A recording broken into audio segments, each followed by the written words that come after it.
Kramer for three. Got it! Unbelievable! Puts it up and in.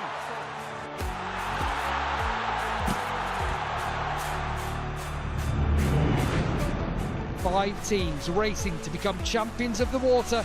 This is the future of racing. They are going to collide, surely. These flying. What a race we've got here.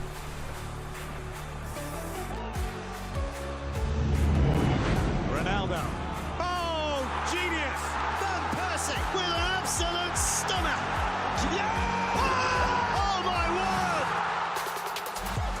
word! Rosso per Zidane.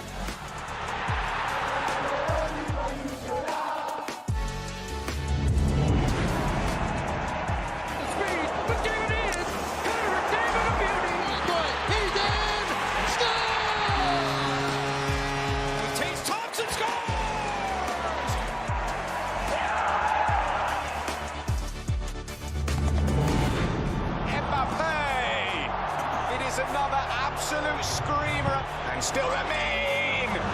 Genius from Lamine Yamal. Harry Kane!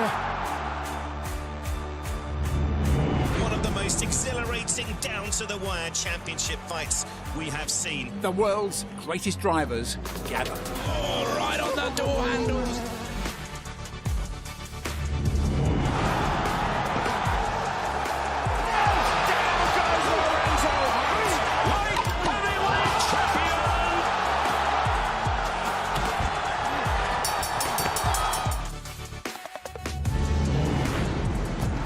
What a spectacle! Kick on the way! There is nothing like the Super Bowl. Let's make history! This is sensational! The genius of modern boxing!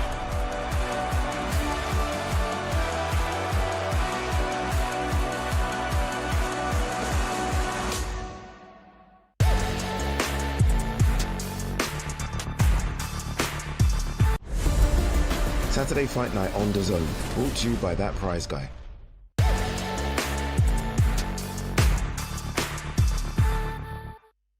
If you had the choice, what prize would change your life? Yes! Woohoo!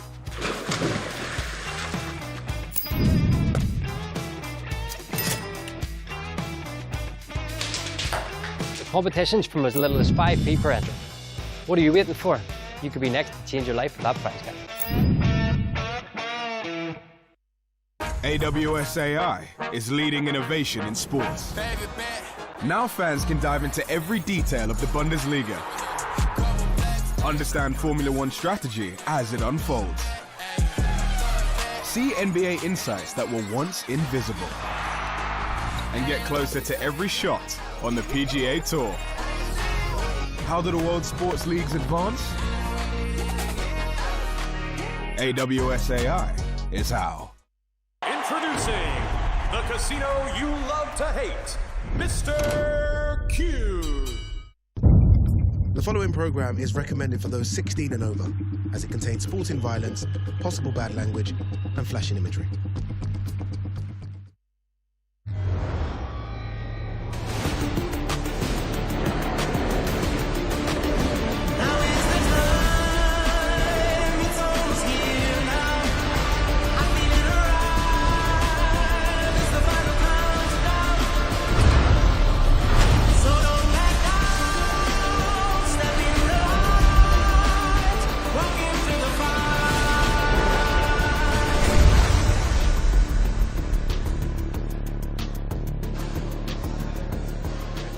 Welcome to the Copper Box, nestled in the heart of the Olympic Park in Stratford for the prelims card ahead of Harlem Eubank versus David Papot. We're live on DAZN and the TalkSport Boxing YouTube channel, and we have 6 fights here for you between now and the start of the main card at 7 p.m. We start with Jamie Barrett against Stefan Vincent. Pitman then takes on Enzo Bahiano Munoz. JP O'Meara then up against Cesar Ignacio Paredes. Finley James against Jack Henty is our next bout. We go to the heavyweights for Matty Harris and Ben Vickers, and we round it off with Aaron Prosper against Mikey Saki. Gary Barfoot alongside the former British and European super bantamweight champion of the world, Spencer Oliver, the newly married Spencer Oliver as well. Congratulations, my friend. Just a line about the main event tonight. Harlem Eubank against David Papot. Should be an exciting one. Yeah, really looking forward to this one. Harlem Eubank looking to continue that road to world title honours, and he's in for a tough one here against David Papot, a very tough campaigner who's only ever lost to Liam Pyro. That was on point, so big fight here for Harlem Eubank, and a big springboard and launch pad for him here at the Copper Box. He hopes one step away from challenging for world title honours. And just a quick one, should be an exciting prelims card as well. Any names we should be watching out for? Yeah, I'm really looking forward to this one. Obviously, you mentioned him, Big Matty Harris. He's looking to continue his road. The heavyweights are always exciting, and we've got some great prelim fights as well through the card. Really looking forward to it. Real 50-50s actually in this one. Sean Noakes, obviously, he's going in a very tough fight against Kieran Malloy, sorry. That's two undefeated fighters going head-to-head. So, yeah, very exciting fights here on the undercard. Exciting fights to look forward to. Let's get them kicked off. It's over to your MC for the evening. Here's Huss. Ladies and gentlemen, we are live on the DAZN YouTube channel. Welcome to the Copper Box Arena here in London, England, United Kingdom, for a night of professional championship boxing, brought to you by MF Pro, Neilson Boxing, and DAZN. And now, ladies and gentlemen, time for our first bout of the evening, scheduled for 3-minute rounds in the super lightweights division. Please welcome to the ring, Stefan Vincent.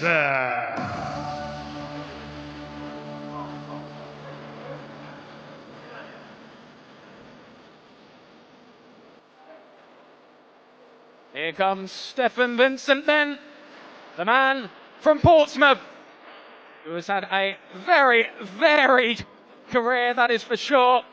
He is very much the archetypal journeyman, and did appear in Boxing News just a few months ago in a feature named Britain's Road Warriors. He's here to give the test to Jamie Barrett. Spencer, what kind of test will he give him?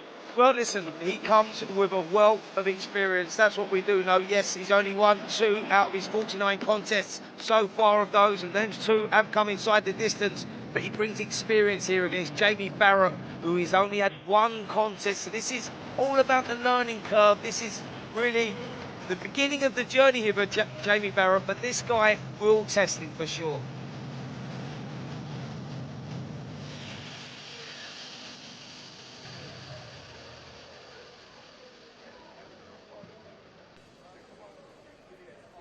And now, ladies and gentlemen, please welcome his opponent to the ring, Jamie Barrett.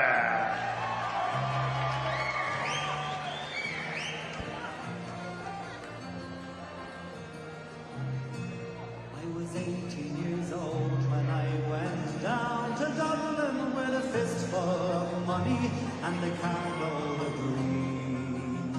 Here comes Jamie Barrett, as you said, Spencer, just his second pro outing, but I was fortunate enough to meet up with his family outside. They're excited about this man, and with good reason. Yeah, they certainly are, and he's brought a great crowd with him. We're looking at a 7-time national amateur champion, now trained by Martin Bowers over in the famous Peacock Gym. This kid is an exceptional amateur, actually had 28 fights as an amateur, only losing the 2. And he's now turned professional at this young age. Big opportunity for him here. Big showcase at the Copper Box Arena. As I said, he has brought tremendous support with him as well. Ladies and gentlemen, this bout scheduled for 4 3-minute rounds in the super lightweights division. This bout is brought to you by MF Pro, Neilson Boxing, and DAZN, and proudly sponsored by Oosh, Rainbed, Killer Pablo, and Cole. This bout is sanctioned by the British Boxing Board of Control. Your area representatives, Ben Harmsworth, and Des Ruiz. Your timekeeper at the bell, John Smith, and your third person in charge of the action in the ring, referee Amy Pooh. And now, ladies and gentlemen, introducing to you first, fighting out of the blue corner, he's wearing the black and yellow. His official weight of 146.2 pounds. And this is, ladies and gentlemen, his 50th professional fight. Hailing from Portsmouth, England, United Kingdom, introducing Stefan the Wasp Vincent. And his opponent across the ring, fighting out of the red corner, he's wearing the black and green. His official weight of 144.8 pounds. He is currently undefeated with 1 win. Hailing from Gerrards Cross, Slough, England, United Kingdom. Introducing Jamie the Side Barrett. Boxers, listen to my instructions at all times. Watch your heads, no low blows. When I say break, step back. Protect yourself at all times, touch gloves.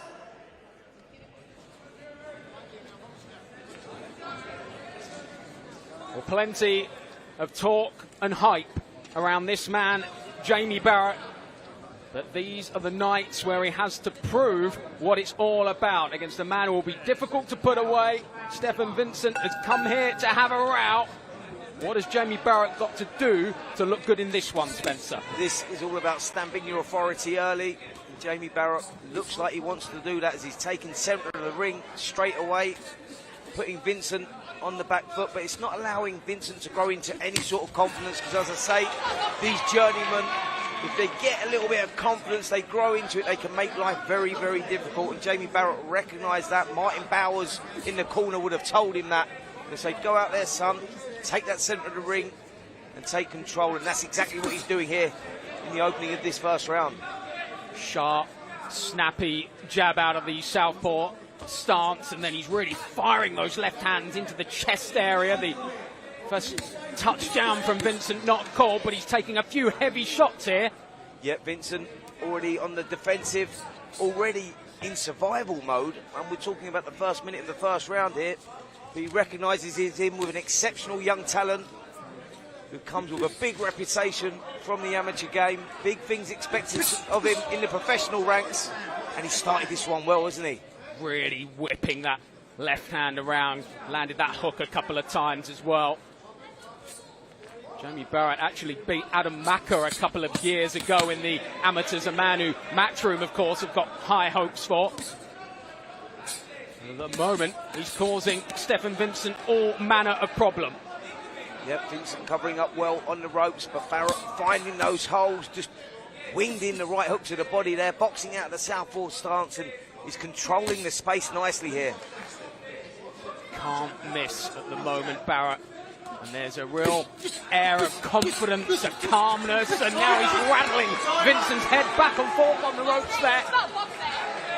Yeah, Vincent looked like he was shaky there. He looked like he was in a little bit of trouble. Needs to get through this last minute. Barrett asserting his dominance with his strength as well. Just manhandling Vincent.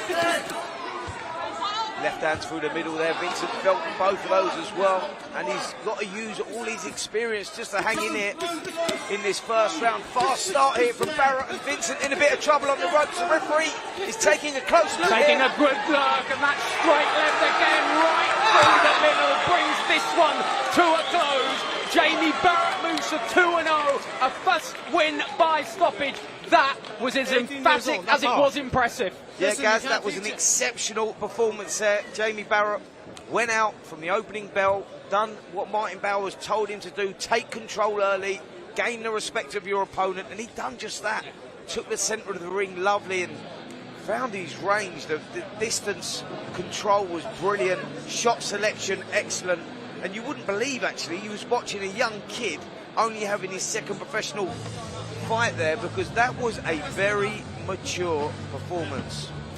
Puts his man away. Stefan Vincent, the 35-year-old, loses in his 50th bout. As Jamie Barrett just asked for a little bit of advice from Spencer. How did you like it? He said, you loved it, didn't you? Absolutely, just a little thumbs up there. Listen, you've done everything you were meant to do there, Jamie.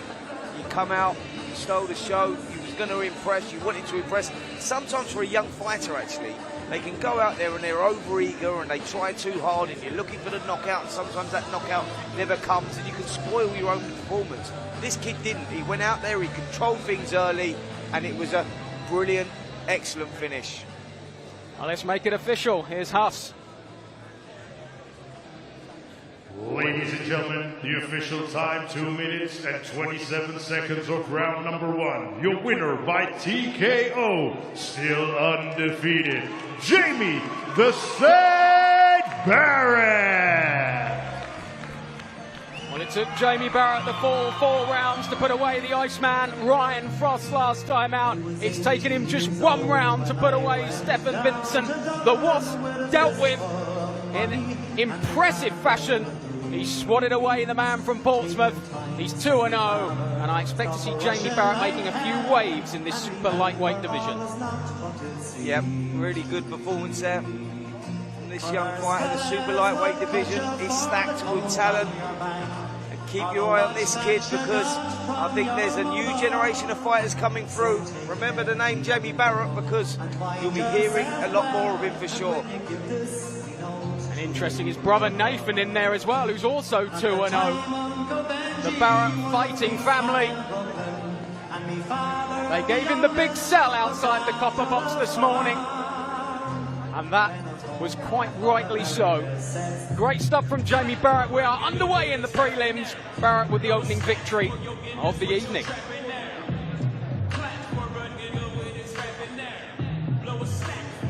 Well, our second fight is already waiting in the wings, so let's get them out. Here's Huss. Ladies and gentlemen, now it's time for our next bout of the evening, scheduled 6 3-minute rounds in the super featherweight division. Please welcome to the ring, Enzo Munoz. So fresh, good. Enzo Munoz, the Argentinian, getting roundly booed for obvious reasons as he struts his way to the ring. 4-15-4, just 23 years old. And here to give Jay Pitman everything he can handle tonight. And he will do just that. These Argentinians are notoriously tough. His 4 victories have all come inside the distance. Expect this kid to be giving up no ground. He's going to be there in front of Pitman the whole way, but Pitman, an incredible talent.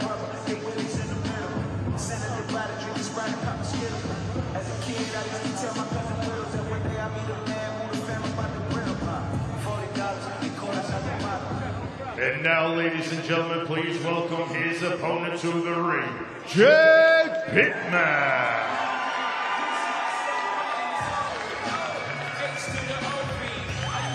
Plenty of support in the building for Jay Pitman, the man they call the Kid. He's a good-looking boy with plenty of Instagram followers, but here's his chance to shine in the ring. 5-0, yet to stop anyone. Can he down his Argentinian opponent tonight?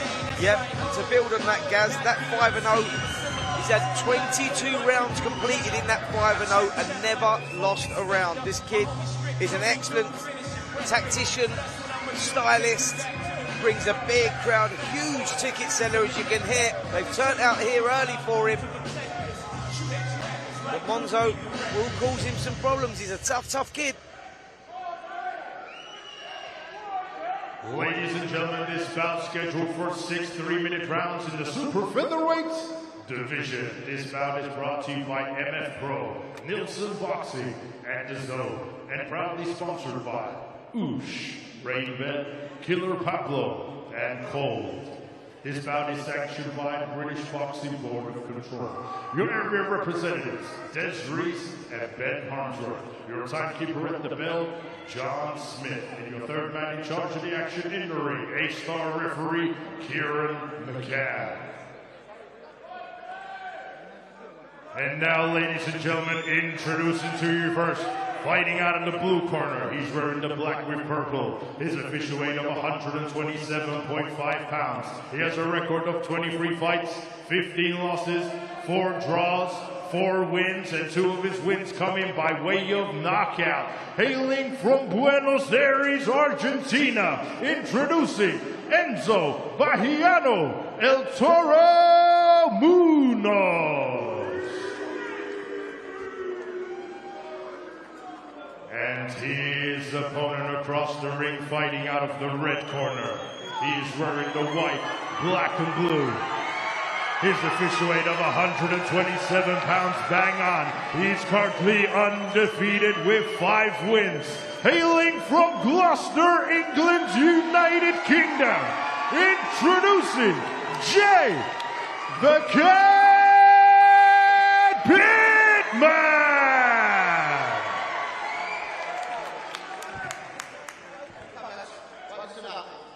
Both know the rules, you will obey my commands at all times. When I tell you to break clean, take a step back, throw no punches. Mind your head, too close to that, and most importantly, protect yourself at all times. Shake that.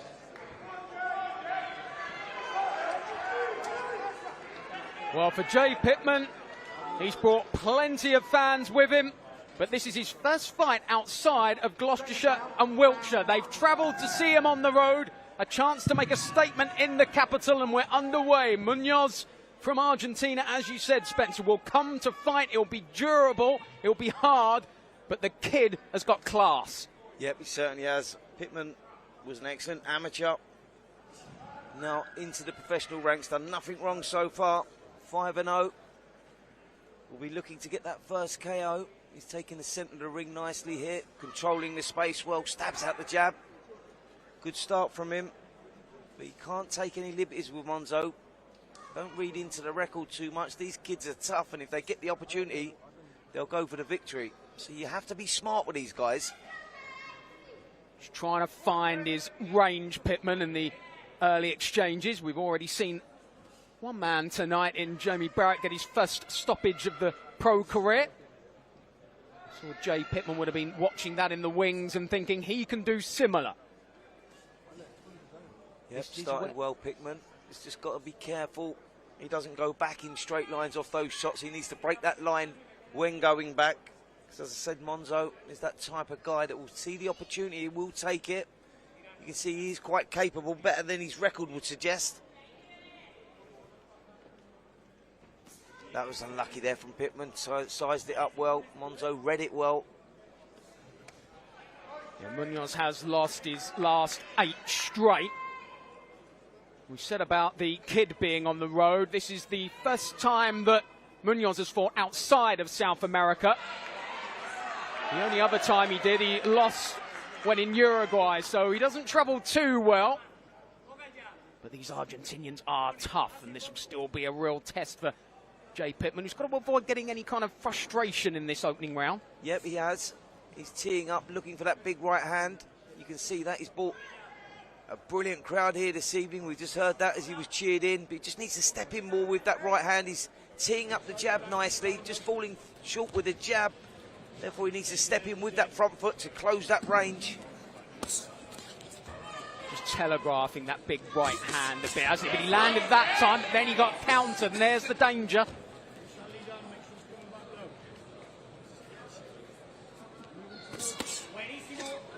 Munoz does have a couple of KO victories on his record, but only the 4 wins.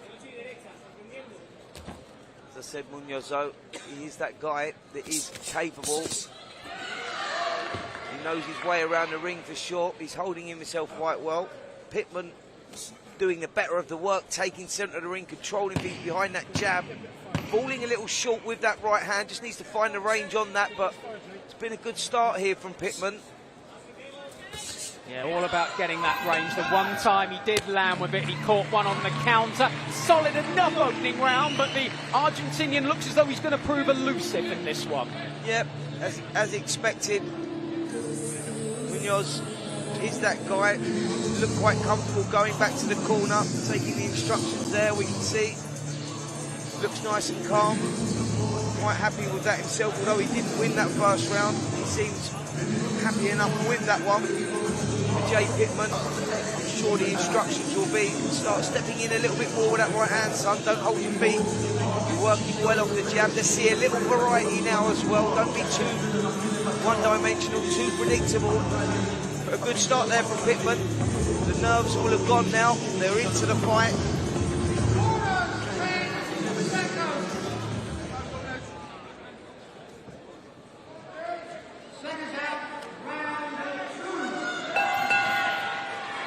Jay Pitman has won every round of his pro career. I don't think he would have been in much danger of losing that last one either, but now the question, can he step on it? And if he can find the range for that big right hand, it could cause Munoz some problems.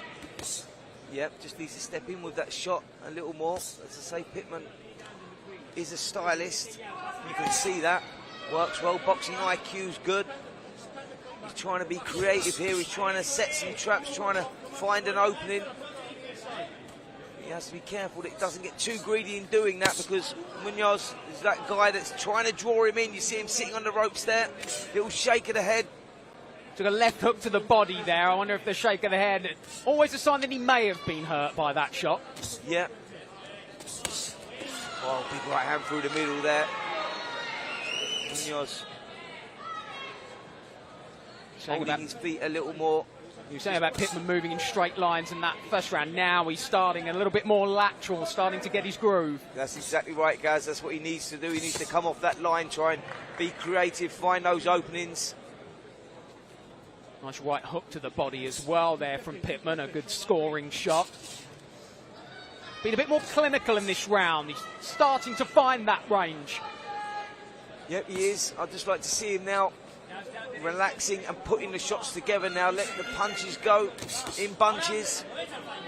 Let's see him flowing a little bit, because Munoz, as I said, they're tough from South America. These guys are tough to break, tough to crack, so you have to systematically break them down, chip away. Combination punching is key for that. Pitman, we know, is not a big one-punch knockout artist. We can tell that by his record, and we've seen that in the past, but he's a great stylist. And you think the longer rounds would suit him more. He's in 6 3-minute rounds here, so he's got a chance to chip away. Just misses with a right hand again there. You can really tell that amateur schooling. He's stalking down his opponent, snapping away with that jab and trying to load up that big right. I think he fancies that he can end his man again there. That jab right on the money. Yep, the crowd really like that one. Excellent with the jab, just controlling that space again. You saw him throw the jab. He come out of range, but was still in range to throw shots himself. This is good work, lovely. I would like to see him doubling up on that now. You land one, let the other one go as well. You can follow through with the right hand there. That's maybe the problem at the moment for Pitman. He's throwing a single jab and looking for that right hand. Double up on it. You'll find yourself in range for that right hand. Munoz just offering something back there. Good from Pitman, starting to welcome the Argentinian on and try and counter him. Pretty much controlled the round, and I think he enjoyed it. Is there a danger with the vocal support he's got, though, that he wants to maybe impress too much and go for that big shot? Well, Gaz, we talked about that in the first fight there, didn't we, with Jamie Barrett? I said, you know, it's easy to get carried away with the moment. You're on the big stage, you're boxing on DAZN, you're a young kid, this is what your dreams have all been about, and you're here at the Copper Box, big crowds, big event, and it is easy to run away with that, easy to get caught in the lights and the atmosphere. Barrett didn't do that, and maybe Pitman was guilty of that in the opening round, trying to a little bit tense, single shots, looking for that big knockout, but now he recognises that Monzo is that guy who's very, very tough, very stubborn. It's going to be difficult to break. Relax and do what you do best, what you do in the gym. Let your punches flow, control the space, and just chip away. And I think that's what we'll see here from Jay Pitman as we go into this third round. Can't be underestimated, the step up that he takes tonight in this arena, made famous by the Olympics, of course, in 2012, and no disrespect to the venues of Gloucestershire and Wiltshire, but this will be on another level for him. Absolutely. This is the apprenticeship. This is what it's all about. This is what these kids dream of, boxing on this stage, in these arenas.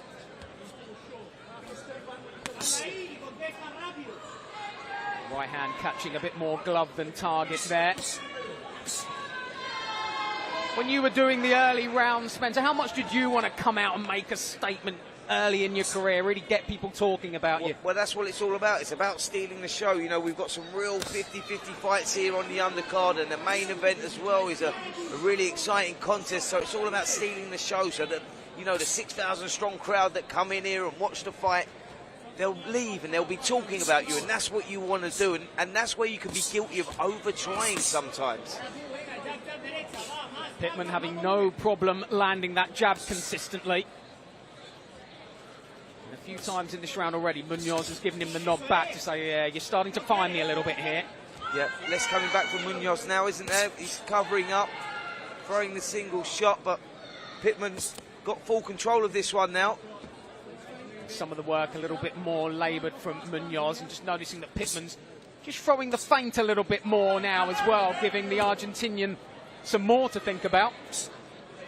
We see Munoz there reaching out with that southpaw lead there as Pitman's feinting. Well, Pitman should feint and whip the left hook through, and that shot would be there for him. That was the shot he just tried there. That big right hand just grazing the chest. He's been a whisker away a couple of times in this contest so far, the kid, from landing a really big, meaningful shot. His supporters starting to sense that he's going through the gears. That was better, the left hook, and that's the shot that's there now. Munoz is guilty of just pouring that right hand forward when Pitman's been feinting. So the shot is there, the left hook is there, and you can follow through. The right hand then will be in range. That's where he needs to throw the right hand off that left hook. The left hook fell short, but the right hand would come in. Starting to try and use the full repertoire now, Pitman.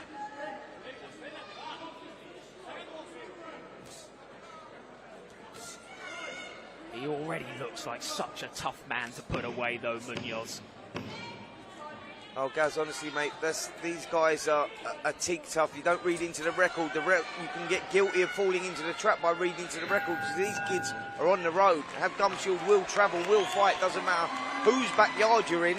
And he's proving that, Munoz, tonight, because he's in Jay Pitman's backyard and he's conducting himself quite well, holding himself well. Pitman winning all the rounds and winning them quite comfortably.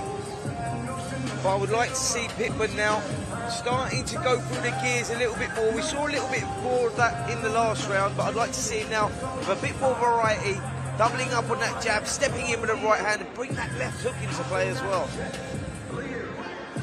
Well, Munoz, as we say, spent a lot of time on the road. We might see him a little bit more on these shores. He's now based in Massachusetts in the US. I think there are plans to have him on quite a few more of these Neilson MF Pro cards. And it could be that a few UK fighters that are coming up through the ranks might come across Enzo Munoz. It's Jay Pitman's chance tonight. He's got a couple of more rounds to try and put this man away. Halfway through this bout, I think you've got him well ahead on the cards. Yeah, I've got him 3 rounds gone, 3 rounds up at the moment, but Munoz is that guy that is great for developing these young fighters, the champions of tomorrow. You know, this is the apprenticeship stage, and there you go. Pitman stepping in with the right hand. That was the first clean shot that we've seen there. Just better with the space control, Pitman there. He left the jab and stepped in with that right hand, and that's what we need to see more of. Yeah, it's about finding that range. He's found it with the jab. If he gets that right hand into play a bit more often, Munoz is really going to struggle. But he's asserted his dominance already in this 4th round. That big shot right off the bat. It's impressive he hasn't got carried away with that, though. He's staying within himself, staying disciplined. Oh, absolutely, and I mean, that is very impressive. He's brought a big crowd here, as you can hear this evening, and it is easy to get caught up on that, as we've said before, but he's keeping his composure nicely, not taking any unnecessary risks. Munoz can be dangerous on the counter. He's waiting for that, Munoz, as he sits on the ropes. You saw him just waiting for Pitman to get too greedy, sit in the pocket too long, and Munoz will try and make him pay, but Pitman not taking the bait. Boxing very smart here for a young fighter. He's offering up the body a couple of times, Munoz, and Pitman's found the target a couple of times with those body shots. Would you like to see him throw a couple more of those, especially on the rope? Absolutely. You know, look, what we know about Munoz already and what we've seen of him in the past is he's teak tough. All these kids are. They'll take the shots all night to the head, but the body is the weakness. The body's the one that you target. Try and bring the hands down before you're shooting to the head of the game. So it's always about using your imagination, using the variety of shot selection to create the openings, but so far so good for Pitman, who's done nothing wrong. Is it that variety is what he needs to bring about that first stoppage? It may be why there isn't a stoppage so far on his record. And that's it, Gaz. That's the breakthrough, I think. I think we've seen everything. Look, the foundations are perfect. You know, he's controlling the space well. The boxing IQ's great. The one thing, if I was going to be critical with Pitman, is I'd like to see you putting the combinations together a bit more, setting the traps. You've got that. You have that ability. We can see that. But the problem that he's got is he's looking for that show reel knockout because he's loading up with that right hand, loading up with a single shot. When you fall short with that right hand, come back with a left hook. Come back with a right hand again. Be creative. Build on it. Final 10 seconds of the fourth round. Another round in which Jay Pitman has dominated.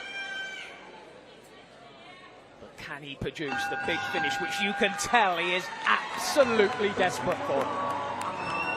Yep, that's exactly what it is. He's looking for that finish. 5-0 so far, done nothing wrong. Hasn't lost a round in the tee. He's not lost a round here either. So, if my mathematics is right, I've got this 26 rounds gone in his pro boxing career and 26 rounds won. So doing nothing wrong. We're not being critical of Jay Pitman here. We're just saying what he can do to advance, to improve. There's slight adjustments that he can make. It could make a huge difference in it because he's not a big one-punch knockout artist. There's other ways of skinning a cat. There's other ways of doing the job. And for me, looking at Pitman, I think just put your shots together, son, but use that variety. Use what you do in the gym. And it will all come together, all come to fruition. Jay Pitman has been on the scene for a while. He first came to prominence as an 8-year-old when he was fast sparring on Box Nation at an open workout, and he caught the eye. Yep, it's in the DNA, wasn't it? It was always going to happen. And here he is. And like I say, this is the dream for these young fighters, boxing on these big cards, coming off those small hall shows, getting the opportunity. And it's what you do with that opportunity. And so far, Jay Pitman has done nothing wrong. He's controlled this one against a very tough, stubborn Argentinian. He's looked good in doing it. There we see the little feint. You're drawing the lead there and then be creative off that. Started to do that in the last round, but didn't really continue with it. And there were a couple of times when Munoz really fell for it as well. And Munoz, you can see, is tiring a little bit. The shots are a little bit more laboured, and he's in retreat. Yep, it's like Munoz has sort of accepted defeat. He'll take the opportunity, obviously, if he sees it. If Pitman switches off, gets too greedy. But I think he recognises he's not going to win this one, Munoz. Munoz. Right hand there, that really landed. I think the way Munoz sprung out, you could tell he'd hurt him. Gets a bit greedy with that one, maybe. Yep, just loading up. He's just trying to find that shot that's going to give him that breakthrough, isn't he? Trying to do, though, like you said, and put them together in bunches, not admire that one big shot. Well, that's what you need to do as a young fighter, put them in bunches, go through the phases, phase 1, phase 2. And what I mean by that is let your shots go, create a little bit of space, then come back again. That's when the opponent drops his hands, especially someone as stubborn as Munoz, because he's a tough kid to break, a tough nut to crack. No problem with the jab finding the target. He got through with another left hand to the body, went on the ropes, but hasn't gone back to the body as much as perhaps we would have liked. I think it's always easier to see up close at ringside the damage those shots are doing. They're not the ones that are going to get the back rows excited. And Pitman is feeding off the crowd as well. Yep, there's the opportunity for Pitman here. That's where I'd like to see him now. Swivel around the side. And that will create the openings for the body shots. That's for sure. Don't just stand in front of him, because Munoz is that guy that was trying to draw him in there. He was trying to feed him a little bit of bait. Pitman didn't take that, but that's where I'd like to see him coming off the line, going around the side. And Munoz, in typical South American fashion, the more he gets hit, the more he fancies a war here. Took that left hook as he walked in, and I think it's every time he takes a decent shot, that's when he gets more aggressive. Yep, I think that's the DNA of the South American fighters. You can hit them with some good shots and they sort of grow into it, and Munoz seems to be growing into this one. He's not done enough to win the round, but we saw a sense of urgency there from Munoz. Some sort of urgency to say, all right, let me have my little go now. Let me test you, test your character. Pitman dealt with that well. Another round in the bank for me. For Jay Pitman, who's controlled things nicely right from this opening bell against this very stubborn Argentinian, Enzo Munoz. Family affair for Pitman. He's got his father, John Pitman, who has, I say, regenerated boxing in Gloucester. I'm not sure how much of a boxing history Gloucester has, but this man is trying to put that area of England on the map. Well, one thing we know, when you get a fighter coming from an area like Gloucester, they do love it and they like to support them as well, and I think we can see that way. Who's turned out here tonight at the Copper Box?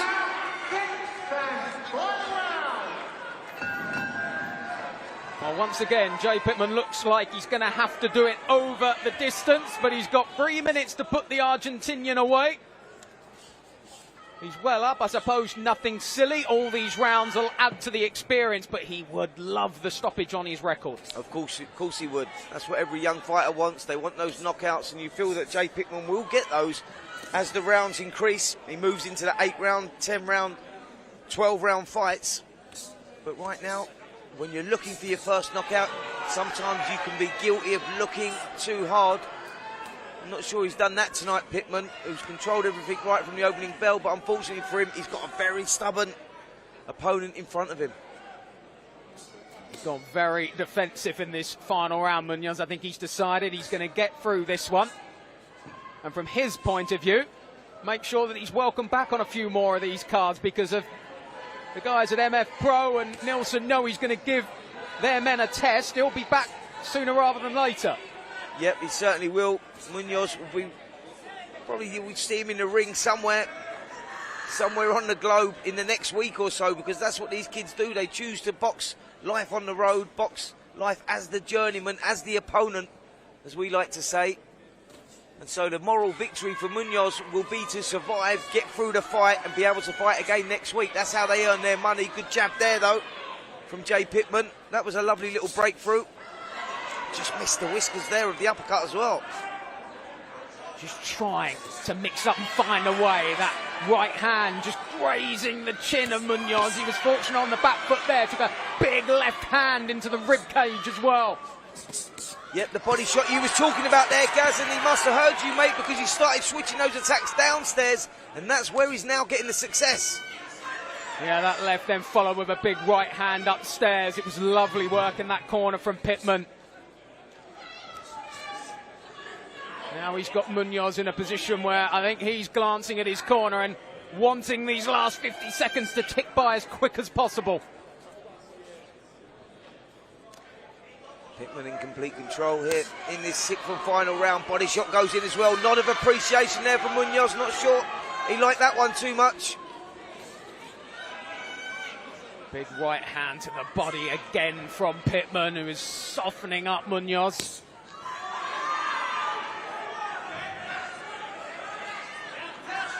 The Argentinian looking to survive the final few seconds, just missing again with that right uppercut, Pitman.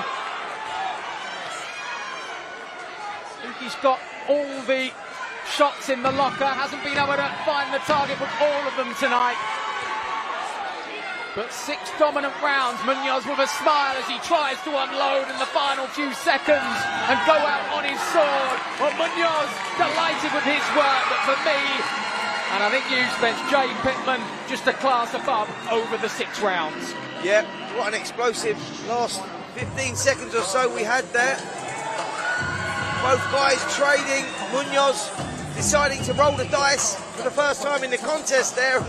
Excitement. Pitman Didn't want to give up any ground, stood there, traded for him, blow for blow. Excellent little contest there. Pitman, for me, winning all 6 rounds, but very entertaining. It takes a good dance partner to make a good contest, and we got that in Enzo. Munoz, sorry. Excellent little contest in the super featherweight division. Let's make it official then. Here's Huss with the decision. Ladies and gentlemen, after 6 rounds of boxing, we go to the referee scorecard. Referee Kieran McCann scores to about 60-54. And your winner, still undefeated, the Kid Pitman. Jay Pitman moves to 6-0. It doesn't quite make up for the disappointment of Wednesday night, but England do get one over Argentina here.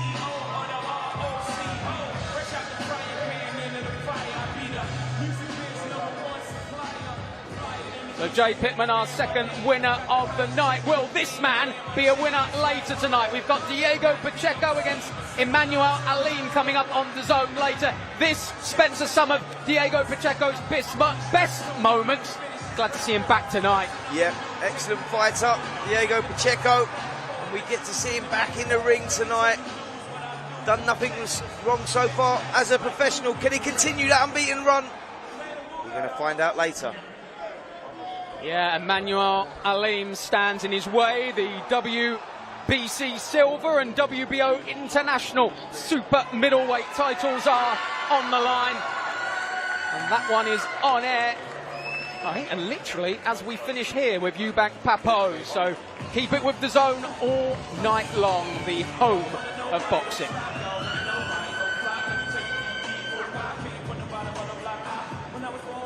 Well, we are ready for our third fight of these prelims, so to get them in the ring, it's back to Huss. And now, ladies and gentlemen, time for our next bout of the evening, scheduled 6 3-minute rounds in the featherweight division. Please welcome to the ring, Cesar Ignacio Paredes.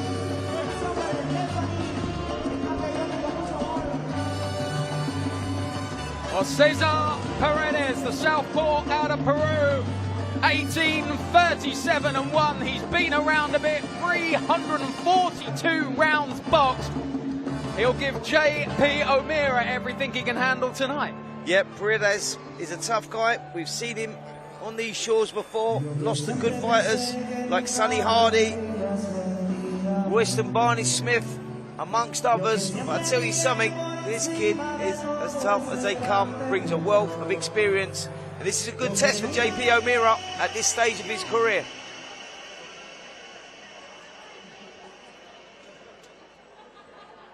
And now, ladies and gentlemen, please welcome his opponent to the ring, J.P. O'Meara.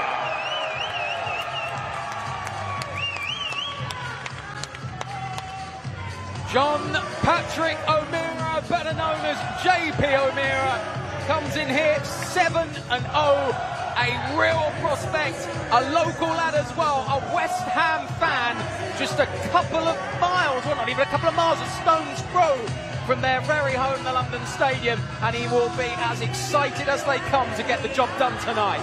Oh yes he will. Brought a great crowd with him here this evening as well. Big opportunity.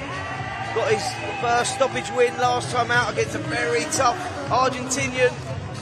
Can he continue that now against this tough guy from Peru?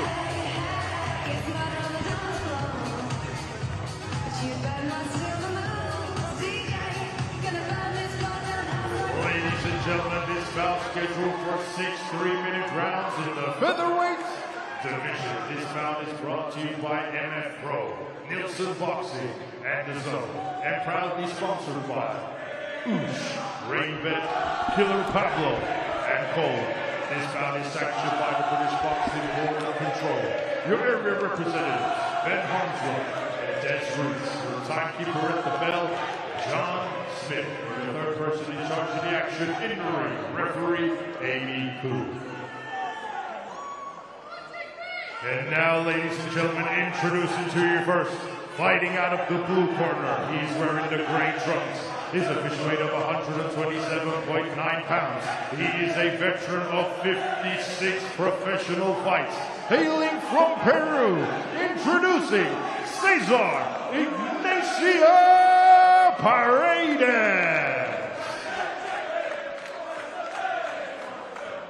And his opponent across the ring, fighting out of the red corner.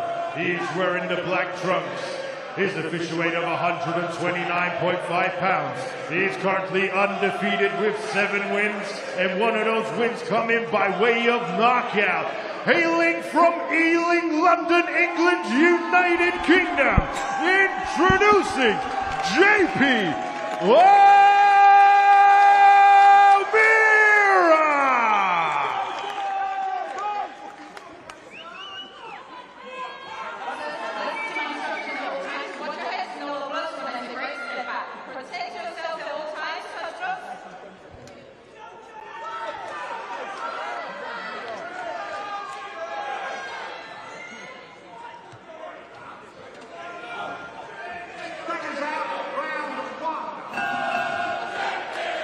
Well, he's another prospect with plenty of promise, JP O'Meara. He was once on the books of our own Darren Barker, managed by him and Joe Calzaghe. They said he's one to watch. Spencer, I think you're very much in the same camp. Oh, absolutely. JP O'Meara, only stone throw away from his hometown. Big West Ham fan. He's an exceptional talent, good amateur. Seen him progress through the professional ranks as well. Headlined last time out. Now he finds himself on this big platform, in this big arena. And I'm sure he'll put in a brilliant performance. He started this one well, hasn't he? Nice left hook to the body there. But another tough South American standing in a young Brit's way. It's been the theme of the evening so far. As you said, Paredes has taken a few decent names on recently. He's been fighting over here for a couple of years. Royston Barney-Smith, Charlie Senior, Josh Holmes, Steve Cairns, Adam Macker amongst his recent opponents. So he's no mug. And if JP O'Meara can put him away, he joins that kind of list. Yep, he certainly does. But Paredes has been the distance for those guys. As I said, he's very, very tough. Travels well. Nice left hook there. Sorry, right hook there from O'Meara. Lovely right hook right on the temple, but you can tell he can take some damage. Any man who has a tattooed temple, you know they mean business. certainly do. This guy is as tough as they come. But this is a sharp start here from O'Meara. Boxing out that southpaw stance, controlling the ring well, taking the centre. Paredes is defensive in this opening round, hands held high. He knows he's in with a good fighter in O'Meara, whose record does not really tell the true story about how hard this kid hits. He's only had that one knockout victory, that was last time out, but he's got a bit of spite in his punches, O'Meara, and I think we're seeing that here in this opening round. Another really stinging left hook to the body.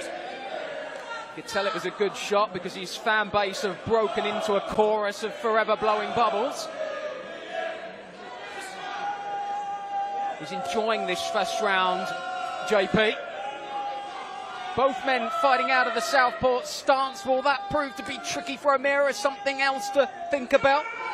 Well, yeah, it can always be an awkward clash of styles when you have two southpaws boxing each other, but O'Meara seems to have taken control of this opening round well. He's found the range with that southpaw right jab, and he got through with a couple of good body shots as well. Paredes walks slowly back to his corner. I wonder if a couple of those body shots have already been really felt by the Peruvian. He took in a lot of air there. Yeah, he did.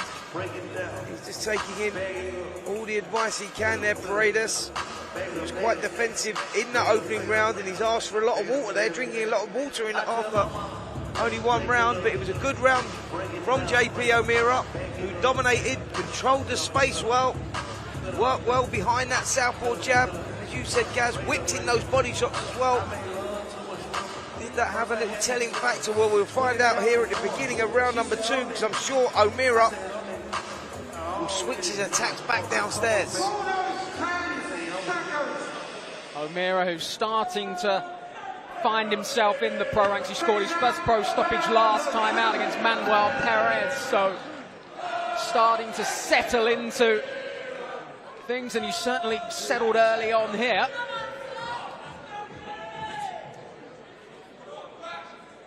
Paredes trying to cover up, but he leaves that body open to attack, and O'Meara has already found that on a couple of occasions. Yep, you can see O'Meara there feinting, trying to find an opening, trying to be creative, trying to set the trap, and I think he's heard you there, Gaz, because he switched those attacks downstairs again. You can see the rib cage is exposed. You said Paredes' record is a little bit misleading, and indeed his early career was fantastic. 15 wins, 14 of those by stoppage, 14 of his first 15 wins, a few stoppages in there. It's been harder going since. I think it's going to be hard going for him tonight as well. He's eaten some big shots already here as O'Meara starts to go through the repertoire. Paredes letting a big left hand of his own go there. A little warning sign just to say, look, son, don't take any liberties. I'm still very much in this one. As you said, Paredes started his career as a prospect, and a good one as well. Has since slipped into life more as a journeyman, really, a guy that's been on the road. He always conducts himself well. He's very, very capable. And for prospects like JP O'Meara, you can't take any liberties, you can't get too greedy. You just got to control things and wait for that opportunity. And that opportunity could come by the way of the body shots, if he can find them underneath those elbows, underneath that elbow of Paredes. Just trying to stab that jab into the body of Paredes, which is opening up the target up there. Hasn't been able to quite back it up with anything yet, though, O'Meara, but you can see how the cogs are starting to turn. He's working this man out. And that's exactly what he's doing, Gaz. He's working him out. He's not doing anything stupid. He's showing Paredes the respect that he deserves, because the records can be deceiving, and Paredes, we know, is more than capable. And O'Meara just taking his time, chipping away slowly, systematically, looking for a breakthrough. Paredes always starting to look a little bit dishevelled in there. The trunks have dropped, but O'Meara needs those hands to drop a little bit more as well. He's got to make that happen, though. Great left hand over the top from Paredes. Or should I say from O'Meara. Paredes lucky that he was leaning back, didn't catch the full force of that one. Good work again there from O'Meara. Headshot, lovely little uppercut on the inside as well. Short left uppercut. Good shot. And a good round there from JP O'Meara again. Paredes himself tried to change things around a little bit there, Gaz. He tried to come forward on the front foot, tried to take the initiative a little bit, but JP O'Meara then put himself back in control. A lot of the reason for Paredes' recent struggles, he's had to go up and down in weight consistently, and I suppose that's the problem when you're the opposition. You're having to be the newfound kind of opposition for these new fighters. You're having to fight at the weight that their promoters and their managers need you to be at. And that's exactly what it is, life on the road. You know, life as a journeyman fighter. He started off as a very dangerous prospect and probably found an easier way to earn money was on the road, fighting as the opponent. So they're very, very capable and probably better than what they actually show you. They do just enough to whether to survive or whatever. But if they ever fancy it, you know you're in for a tough night. And JP O'Meara recognises that, and that's why I think he's showing him the respect that Paredes deserves, because he's a good fighter. I suppose the dangerous thing there is you never know which weight they're most comfortable at, so they could come in exactly where they want to be, and that's where a shot can happen. Lovely work. The jab there of O'Meara snapping the head of Paredes back, and there was a little smile there from the West Ham man. Yep. he'll be very pleased with himself after those first couple of rounds. He's done nothing wrong so far. O'Meara kept his composure well, stayed switched on, which is important. Hands held high, shot selection very good as well. We're seeing a little bit of everything. Good right hand went in there. Oh, sorry, left hand went in there. Paredes just turning his back in retreat there. A couple of these body shots are causing some real damage, and you wonder later on in the fight, that's where those will pay dividends. And again, he's found a home for that left hook to the body. Yeah, he has. That's when you know a fighter's got a good boxing IQ, because he's recognised those elbows of Paredes are just out. The body is exposed, and he's trying to take advantage of that, O'Meara, but doing it in a sensible way. As I say, when you throw the body shot, you can be guilty of staying there and getting a bit too greedy. Good right, left hand, sorry, over the top there. Yeah, you see a little stumble of the legs there of Paredes. There were two left hooks in quick succession, catching Paredes upstairs.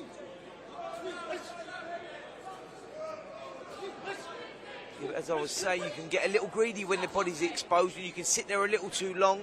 Paredes is one of those guys that likes to work in short up close. But JP has done everything right so far, kept it at range, letting the body shot go, and then just getting back to that position, back to that baseline, if you like. He's not wasted much, O'Meara, has he? Everything done with a thoughtful, meaningful process. And I suppose that's exactly how it has to be at this stage of your fledgling career. Of course. This is the apprenticeship, this is the development stage, this is for the bigger, better nights. O'Meara will be hoping to come back here one night, topping the bill. He done it last time out at the York Hall Bethnal Green, and he'll be, his dreams and aspirations will be to top venues like this. And you have to perform, you have to deliver. Yeah, this to chance to get that viral clip that goes around and really puts you on the map. O'Meara flicking that jab, he's dropped his hands. I think he feels really comfortable in there, but as you've mentioned a couple of times, he can't take anything for granted as he just stumbles Paredes there.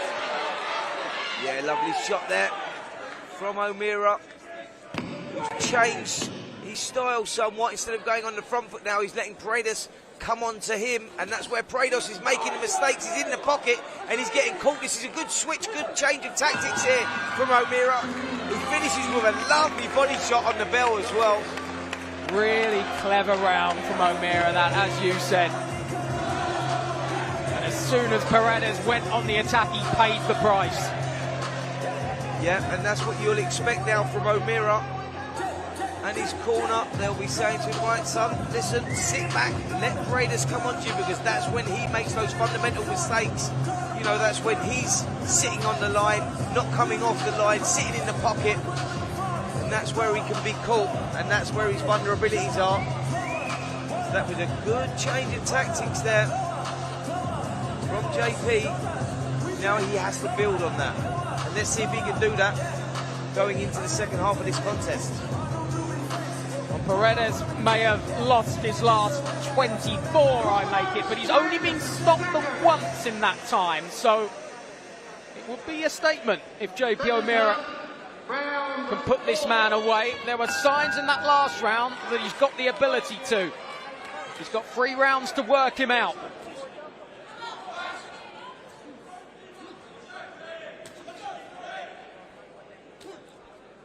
There you see Paredes, when he throws his shots, he sits on that line there. He doesn't do anything off the back of that. That's where JP needs to just take that half a step back and drill the shots through the middle, and that's where he'll find the openings.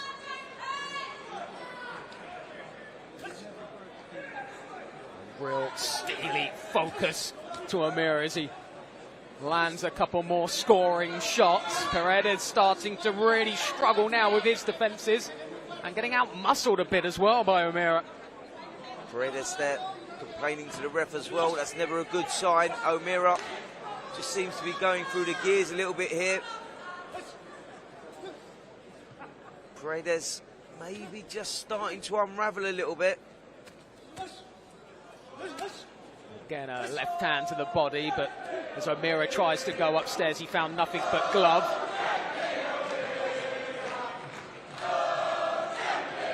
Again, the home support whipped up. Already quite a few in for the prelims. Looking ahead to Harlem Eubank against David Papot later on DAZN. The main card, a reminder, starting at 7 p.m. Yep, and what a main card we have there. Real 50-50 fights through the card. And we've got these on the prelims as well. As you're seeing here, good test for JP O'Meara. Great young prospect coming through against the tough, stubborn Cesar Paredes. So we've seen on these shores before, never been stopped. Can O'Meara do something that the other British fighters have not been capable of doing? So far, done nothing wrong in those opening 3 rounds, winning all of those. And he's boxing well here in the 4th, Gaz, isn't he? Certainly is, and just trying to open up a little bit in the final minute of it. Paredes hasn't given him too much in this round, but as it comes to its final third, he's starting to look a little bit leggy, the Peruvian, as he eats another left upstairs.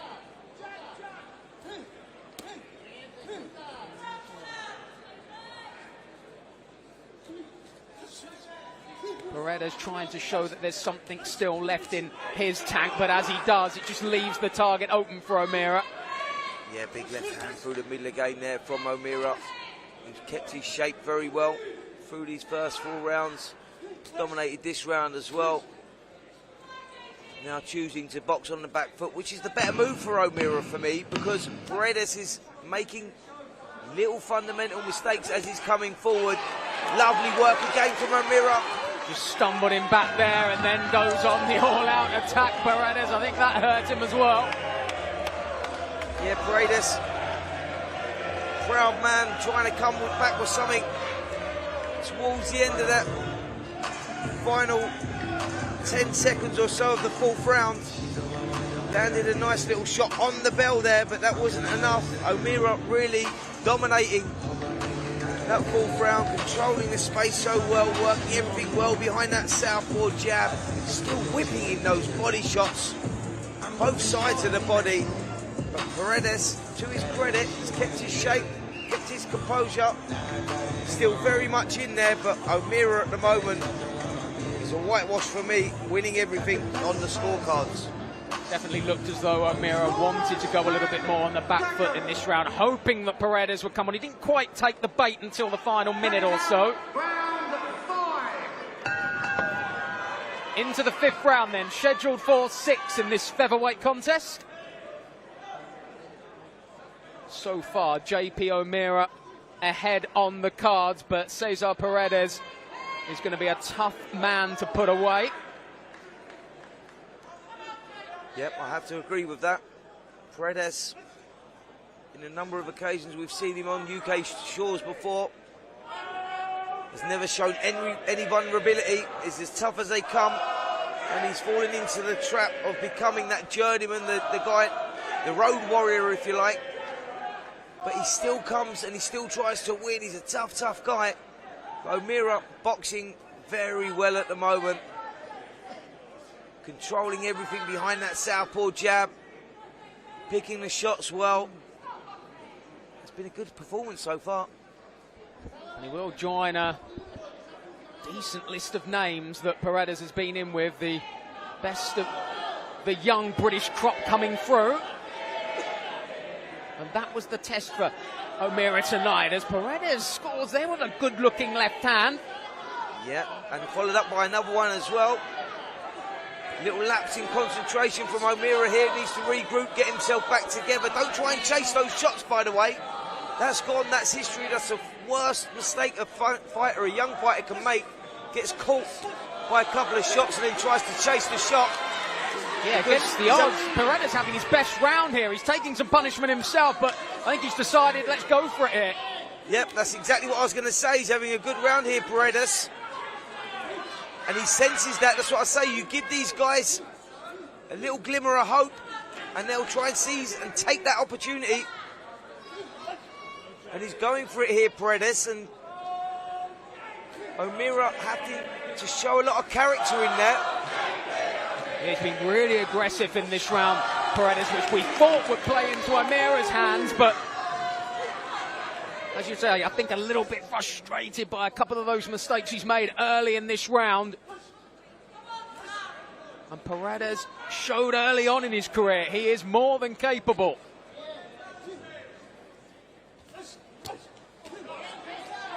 Shields up well on that left, but then takes the right hand to the body. And O'Meara getting back to what he was doing better earlier in the fight.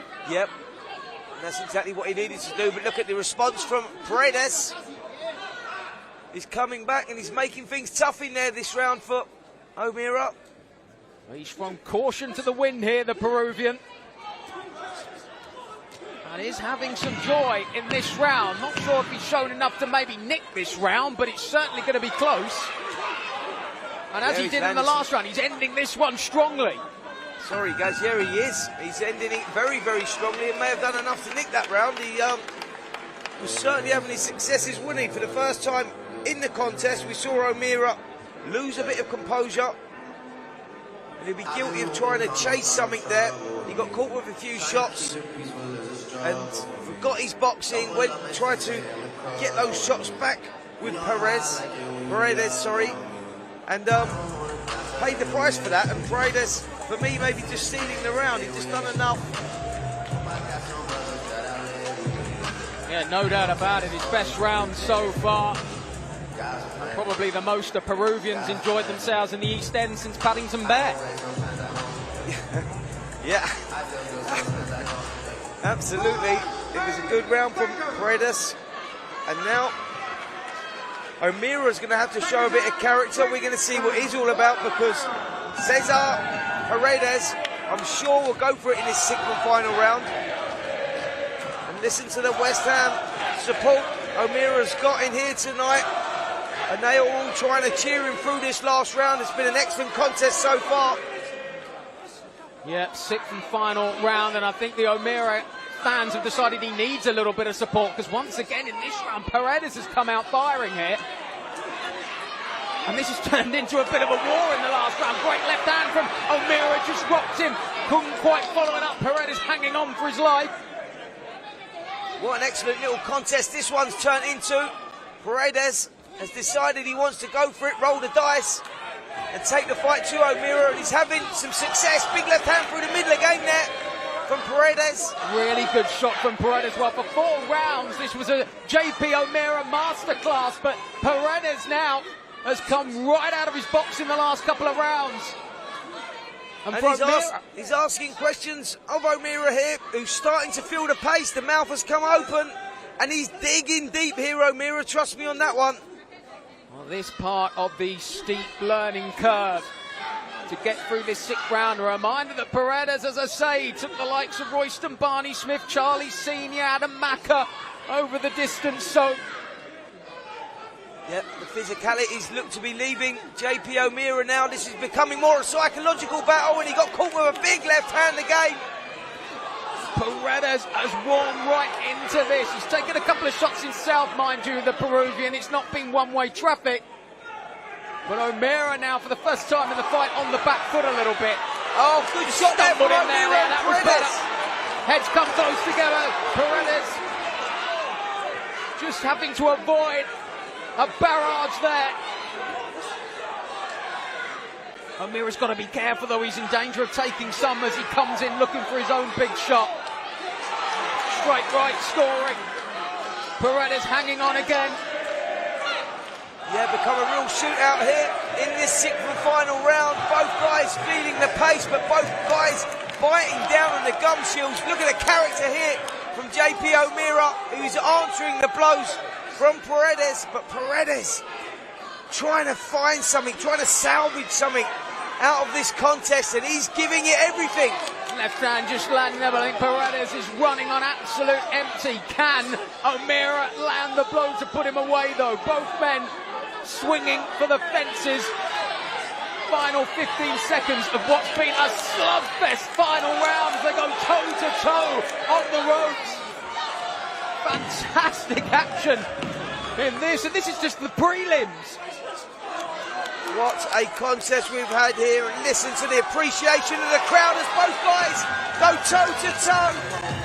The bell goes, you can't even hear it. The atmosphere in here, absolutely electric. JP O'Meara will be glad that sixth and final bell has gone, because Paredes showed so much character and really rolled the dice in those final 2 rounds.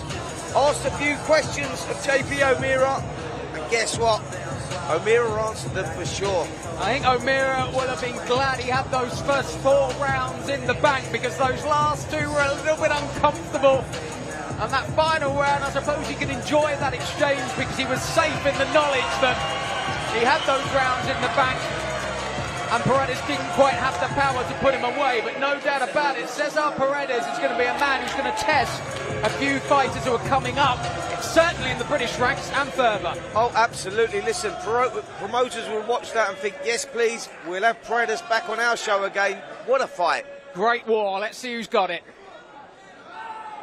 Ladies and gentlemen, after 6 rounds of boxing, we go to the referee scorecard. Referee Amy Boone scores about 58 to 56. And your winner, still undefeated, JP O'Meara. JP O'Meara moves to 8-0. Didn't have it all his own way in that one, but certainly he's given his home crowd something to cheer. Another one in the bank for JP O'Meara, and he would have learned plenty from that, Spencer. Absolutely. When you're moving into title contention, I'm sure O'Meara is going to do that. He's going to look back on this one with fond memories, or maybe not fond memories, but he would have learned a lot from this one. This is what it's all about. This is where you get the experience, gain the experience, the development, the apprenticeship, whatever you want to call it.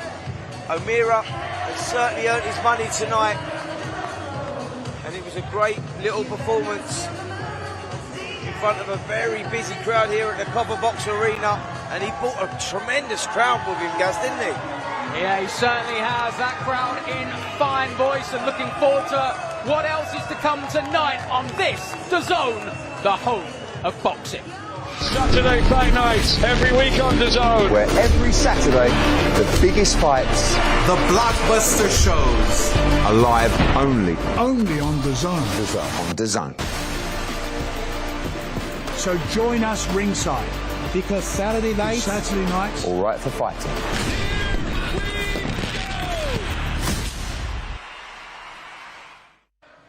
Saturday fight night, the home of boxing, every Saturday night on DAZN. We've got another one coming for you after we've finished here with Harlem Eubank against David Papot, Diego Pacheco in action. And don't forget to check out the full schedule now. Fight after fight after fight. Right, it's time to get our next prelim in the ring. It's Finley James against Jake Henty, and here is Huss. Ladies and gentlemen, now it's time for our next bout of the evening scheduled 10 3-minute rounds for the vacant Southern Area Welterweight Championship. Please welcome to the ring, Jake Henty.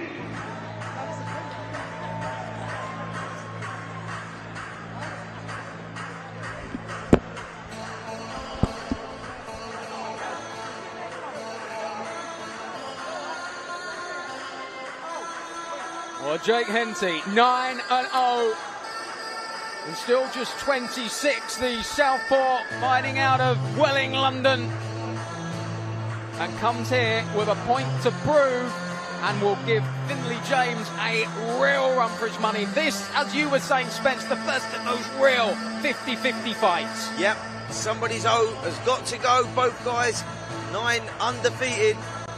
Jake Henty had a good win over Alfie Winters. That was a very good performance. Great technical boxer. He's in for a tough fight here in a real 50-50. And now, ladies and gentlemen, please welcome his opponent to the ring, Finley James.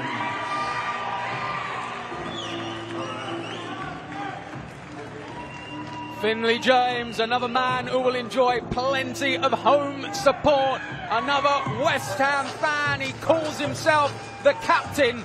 Or can the skipper get himself a British Southern Area welterweight title tonight?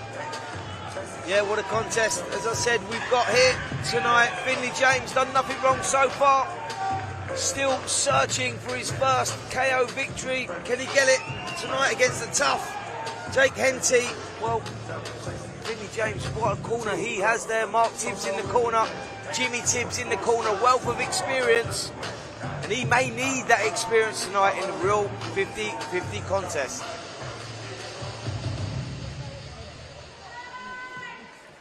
Ladies and gentlemen, this bout scheduled for 10 3-minute rounds for the Vacant Southern Area Welterweight Championship.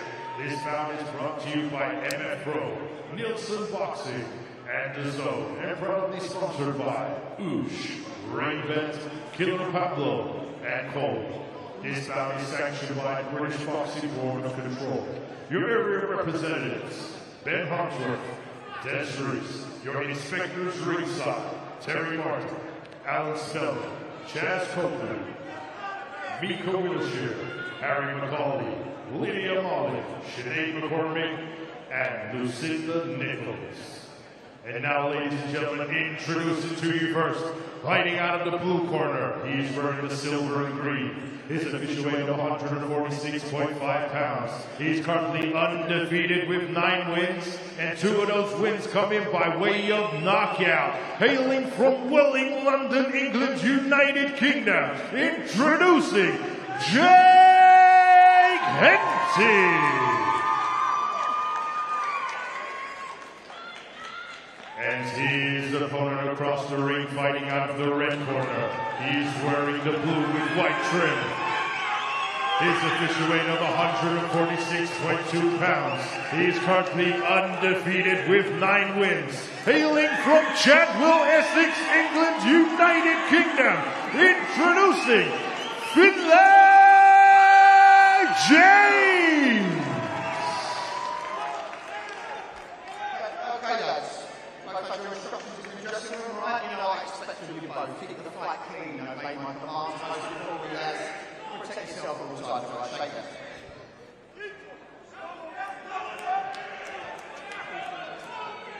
Well, Jake Henty, he's been out of the ring for some 14 months. This a real chance to reset his career.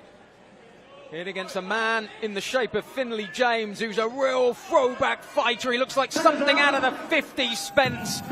He's a throwback, but he's a man looking for a modern fairy tale here. A vacant title on the line, as I say. The first real 50-50 of the night. Yep, real opportunity for both of these guys to showcase what they've got. A launch pad into bigger, better titles. But first, we've got the Southern Area Vacant welterweight title on the line. The real 50-50, as you say, and really looking forward to this one. Finley James, we know, is an excellent tactician, stylist. And Jake Henty, the southpaw, who's been out the ring for a while. Could ring rust play a part of that early on in this contest? We're going to find that out very, very shortly, but difficult fight to pick here on who wins this one. You could tell Henty was just delighted to be back. He was in here very early. He was stalking out the ring, just looking on from afar. And it's a real opportunity. I think he would have been delighted just to get back in, but the fact he's got the chance at this Southern Area title, and at the age of 26, still pretty much starting out his career, he can go again.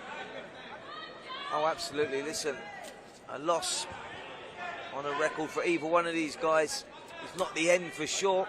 You know, some fighters, it's the moulding of a fighter, it's the making of a fighter, so no shame in losing for an area title at this stage of your career, but for the victor, it's how he goes on, puts himself into bigger, better title contention on a big platform, so huge opportunity here for both. Henty trying to play the role of aggressor in the opening exchanges. But as you mentioned, Finley James, a great tactician. He won't mind fighting on the back foot. He won't mind a bit of a chess match here. No, he's an awkward fighter, James. Southpaw, rangy, leans back on that back foot, and for a fellow southpaw, that can be quite difficult to get through. We've seen a bit of this tonight, haven't we? Southpaw versus southpaw, and it's normally quite unusual. We've had a couple of these. Fortunately, the last two gelled very well. Will we get the same with these two? Right hand there from Henty. That's real scoring shot of the fight, but Finley James returns with one of his own. You know, I like what Henty's doing there, though. He's throwing that left hand through the middle. Yes, he's falling short with it, but he's coming back with that right hook over the top, and that could be dangerous. Finley James, he has to stay switched on with that. He's got to be careful he doesn't get caught. Coming in with his own shots. Neither guy really stamped their authority in this first one. Been a bit of a chess match. No one really found their range. A lot of respect between the two. Real nip and tuck first round, and I think you've been finding most of these rounds so far tonight easy to score, but that would have been a tougher one. Yeah, it certainly was. It was a very difficult round to separate the two. Neither guy really took the initiative. Both guys taking a look, showing a lot of respect, as you would expect. First title for both of these on the line. Southern Area Welterweight title, that is, which is a great title. History. There's been some fantastic fighters over the years that have held this one. And as I said, it's the real launch pad into bigger, better titles. Your English, your British, your Commonwealths, moving on to the Europeans. And that's where the dreams of both of these two will be. World honours, obviously the biggest prize in boxing. But first, you've got to come through these tests.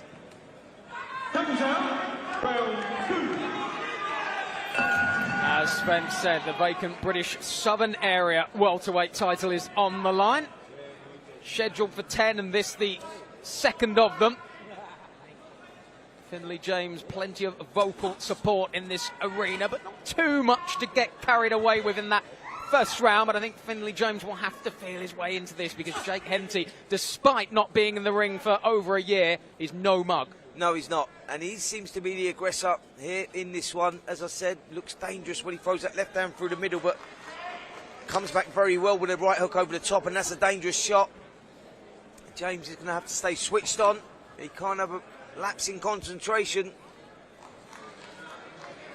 But there will be a breakthrough at some point with both of these guys.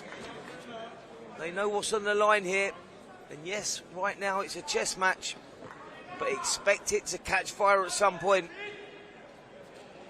And managing the distance of the fight also in points. The first time that Finley James has been in a 10-rounder. It's Jake Henty's third over the 10-round distance.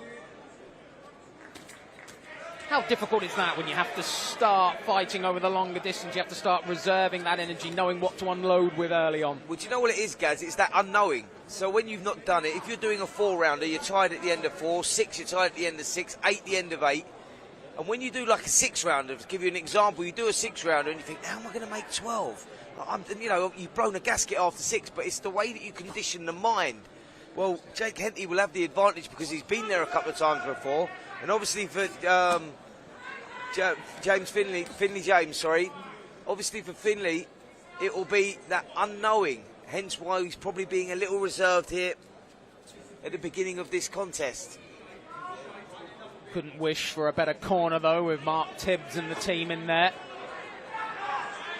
They've nurtured a few world champions down the years, not to mention domestic honours.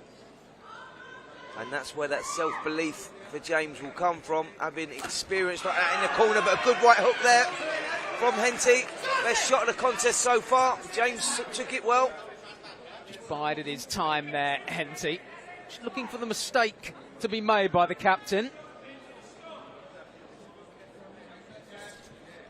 Interesting that a dyed-in-the-wall West Ham fan would wear the blue and white of Millwall, but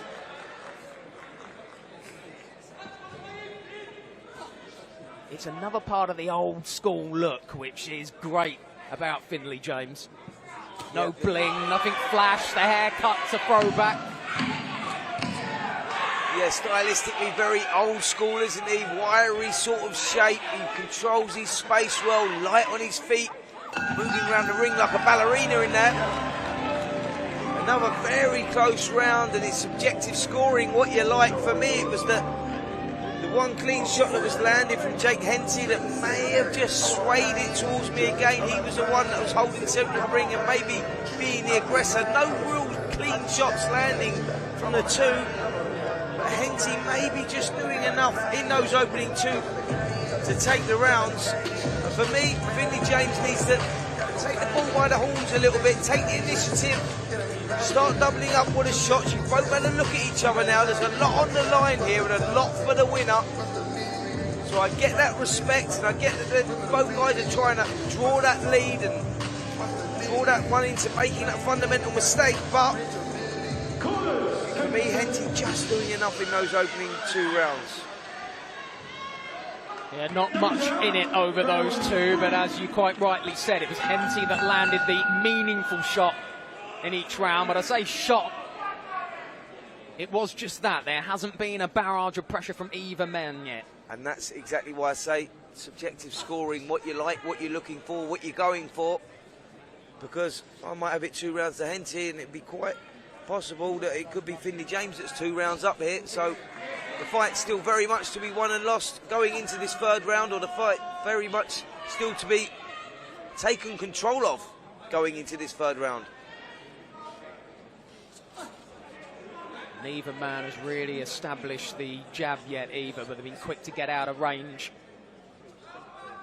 James now up on his toes, trying to find something, trying to be creative. That was better from James. Carrying that lead right hand down by his side. It's quite difficult to read that, flicking it out well. Movement's good. Yeah, that time he followed up the feint with that looping left over the top. Earlier on, Henty was able to counter on that. But those, the moves that both men are jostling with, trying to work the space, trying to work out what the other is thinking. Yeah, the styles sort of cancelling each other out at the moment with these two. Both thinking fighters. They're trying to set that trap, create that opportunity, but none of them are falling for it. Finley James just trying to adjust that stance, trying to give Henty something else to work at. Henty trying to throw that stiff jab to the body again. Showing his light footwork there, James. Just trying to find something on the outside, moving around the perimeter of the ring. Henty just controlling the space well, but not really landing anything of any significance. Plenty of posturing from both, but not quite ready to engage.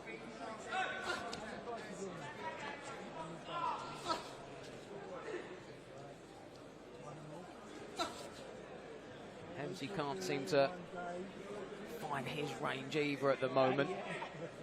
As I say, clash of styles with these two.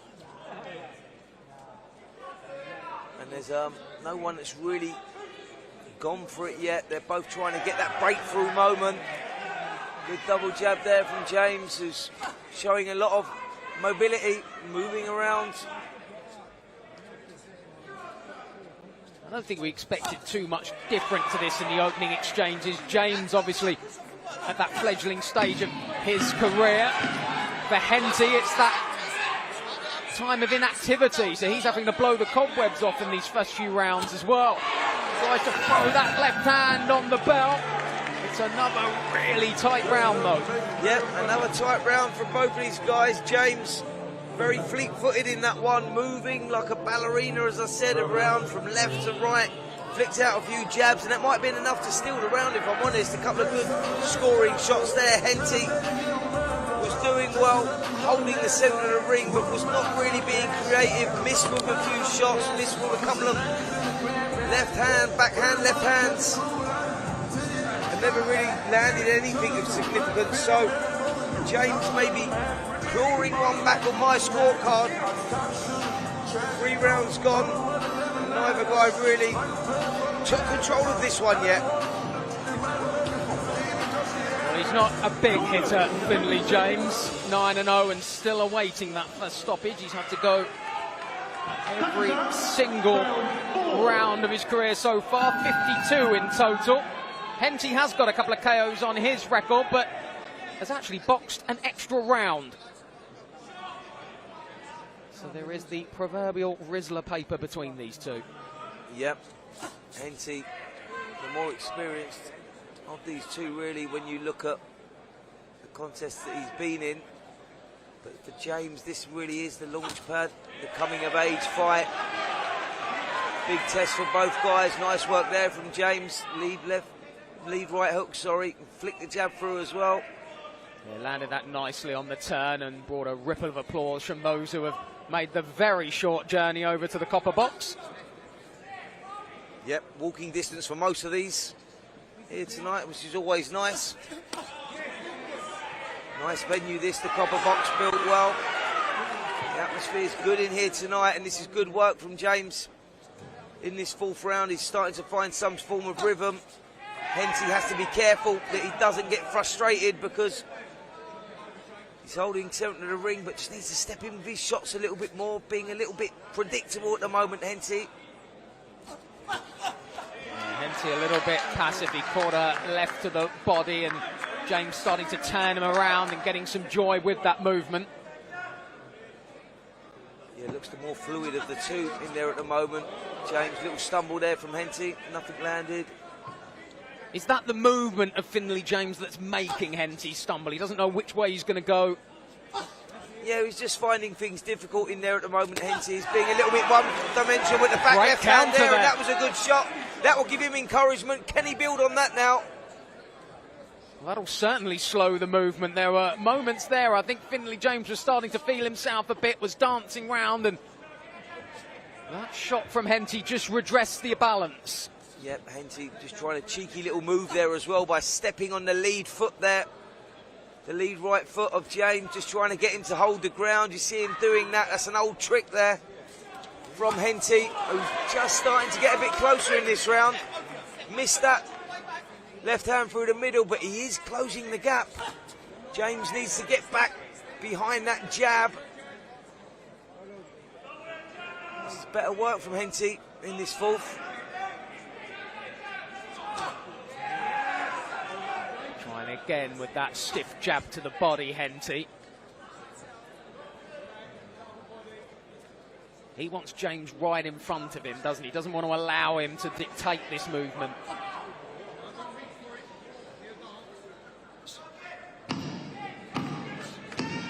Got to say, Gaz, another very close round here. James started it well. Henty's come back in the second half of it. It's what you're going for here. Nice couple of jabs on the bell there.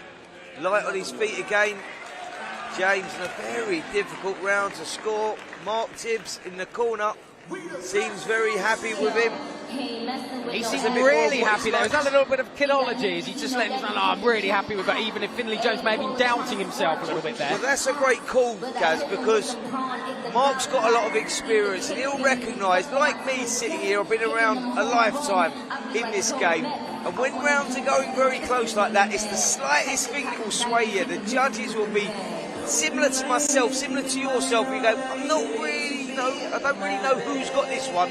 No one's got this really by the scruff of the neck, and I think that it's very difficult to separate them. I've got this 2 rounds apiece going into this 5th round. It's for me all to be won, a 6-round fight, if you like, going into this. But who knows what way the judges are really going on this one. It's been one of those. Well, the beauty is plenty more rounds to sort it out as we go into the 5th. The vacant British Southern Area welterweight title on the line. The first step on the ladder to those potential world honours later down the line. And, of course, the same division of which our main event tonight will be in when Harlem Eubank takes on David Papot. Yeah, and them two are a lot closer than these two at the moment on those world title honours. And the winner could go on to box for a world title in the very near future. But back to this one, where it all starts, the grassroots, the development stage, and the first title levels, the Southern Area, an important title that is, a real launch pad. And these guys will be looking to search forward, and that was better from both guys. The right hand of Henty certainly connected the cleaner. It's the first time his corner have got truly excited about something. Yeah, you saw the spray of sweat there, didn't you? Under the lights. Henty starting to sit down on his shots now, trying to load up with those a bit more. He's done well of controlling the centre of the ring here, Henty. James doing a good job of just staying out of range, but gets caught with a jab there. Lovely jab from Henty, and you say he's starting to settle down. I suppose he now has got rid of that ring rust, out of the ring for over a year. But now he's got into this 5th round, starting to feel at home again. Yep. Just needs to build on that success here. Landing the jab well. James, though, is a difficult target. He's moving from left to right all the time, keeping you thinking. It's been a very technical fight, this one, for the boxing purists, who will be appreciating what's going on in there. A real game of chess, one false move, checkmate. But at the moment, nothing between these two. It is one of those fights that looks more like it's the first real mistake that's made is going to be the more crucial thing here.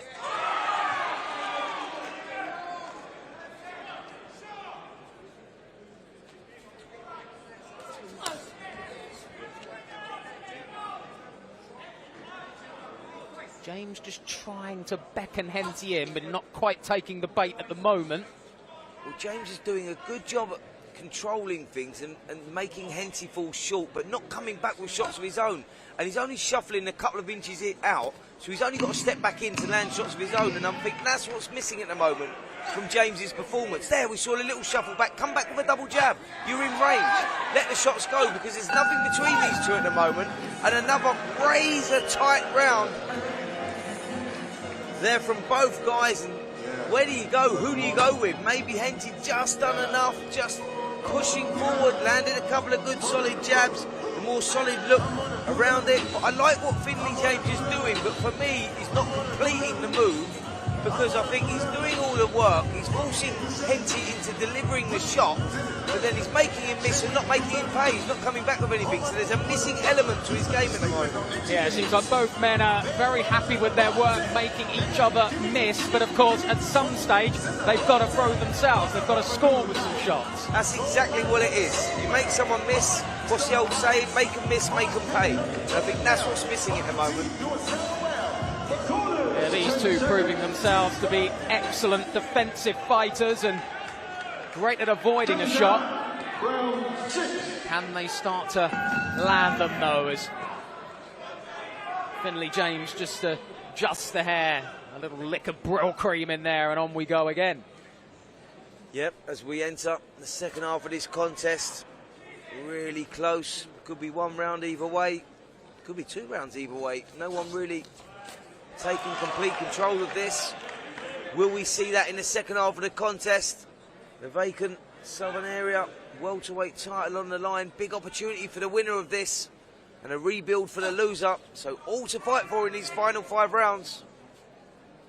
We've seen on a few recent cards, and particularly on the WBC Grand Prix on the zone, where open scoring was used, which sometimes brought fighters out of themselves when they knew at this stage, well, I've got to step it up. Is that something maybe you'd like to see creep more into the pro game? Well, I'll tell you something, Gaz, it's something that I'd like to see right now, because I really haven't got a clue who's winning this one. It's been that tight, that razor tight. It's like I say, what you like, what you're looking for.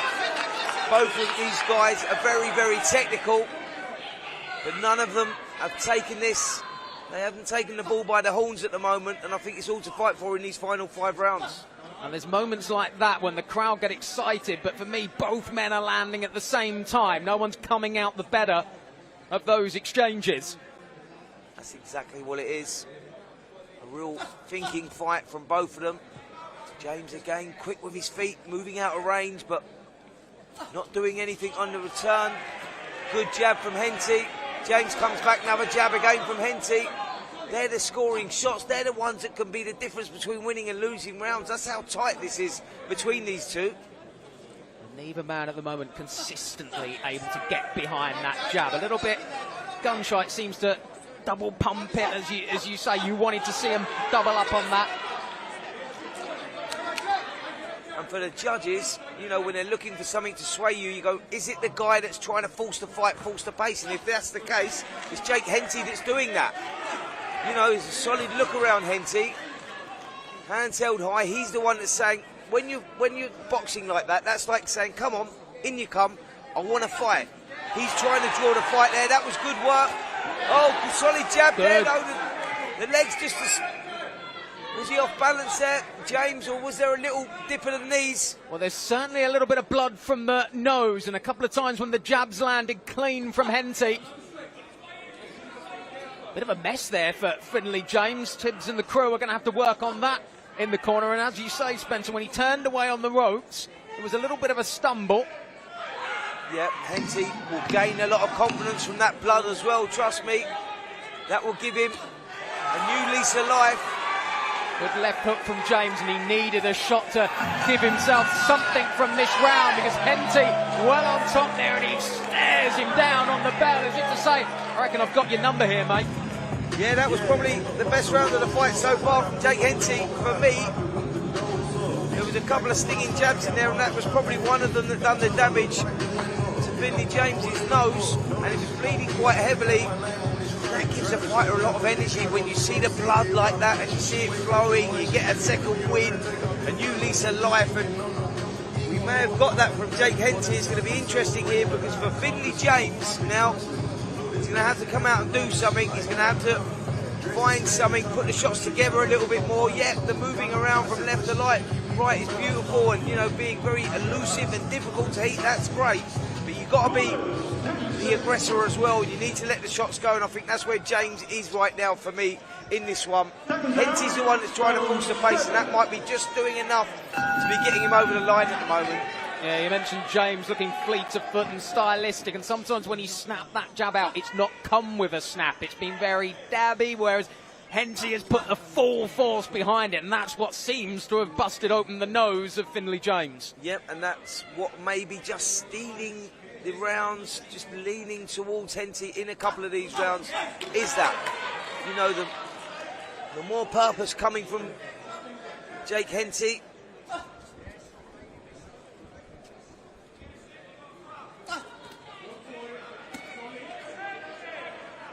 James trying, it seems, to get a little bit more behind that jab, a bit more force. Really stick it into the face of Henty, which he hasn't done so far. Yeah, he's just looking for an opening at the moment, James. He's trying to find something, but there's a solid look around Henty. As he holds the centre of the ring, he's not taking the bait, he's not falling for any little movements coming from James.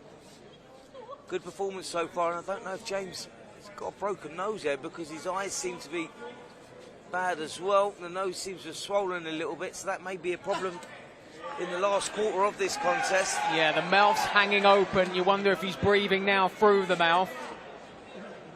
And that will just add to the fire as far as Henty's concerned.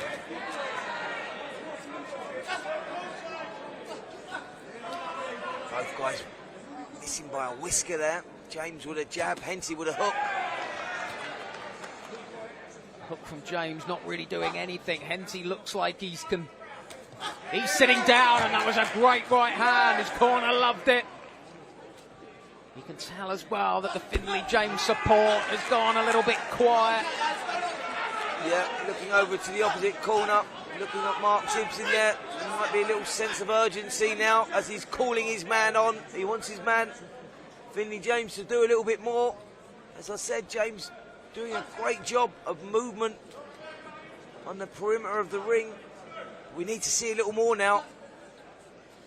Oh, the aggressor is Henty, and that might be enough. This is the learning curve that Finley James has maybe not had before. And I said before, I saw Jake Henty stood ringside earlier tonight, and he was staring at the ring. There was a real focus. It was like, I've had to wait long enough for this opportunity, and he is taking that opportunity at the moment. Yeah, but you know what? It's so difficult for fighters in activity at this stage of their careers. You know, they've got to go out, get jobs, because, you know, they may have young families, or they've got to support themselves. And it's a difficult life. you know, trying to become a boxer, trying to reach the heights, and this is the platform, this is the opportunity for both of them, and you just sense that Henty feels that. And that was another good round in the bag there as he walked back to the corner. Jake Henty looking pleased with himself, the corner looked pleased as well. And if we look over into the opposite corner, Jimmy Tibbs, Mark Tibbs, a wealth of experience, been there, seen it, done it, and they're going to have to use that experience now with Finley James, because he's going to need a kick up the backside here. He's lost the last few rounds on my scorecard, not by much, but he's lost them on my scorecard because he's just not doing enough. He needs to roll the dice a little bit here. With 3 rounds to go, this could be a 3-round contest, Gaz. This really could all lie on these last 3 rounds. But if anyone's in front, it's definitely Jake Henty. So James has to do something, and do something now. Uncharted waters these for Finley James. Last time out, he's got an 8-round shutout over the Argentinian-born Ezequiel Gregores. He's not had it anywhere near as easy tonight. And as we head into the 8th round of this one, he's got work to do. The Henty corner were visibly encouraged by everything they've seen over the last few rounds.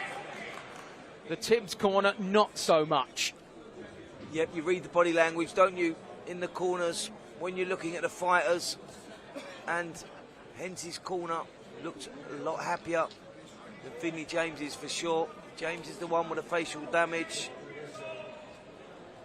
And he's the one that you just feel needs to do something here.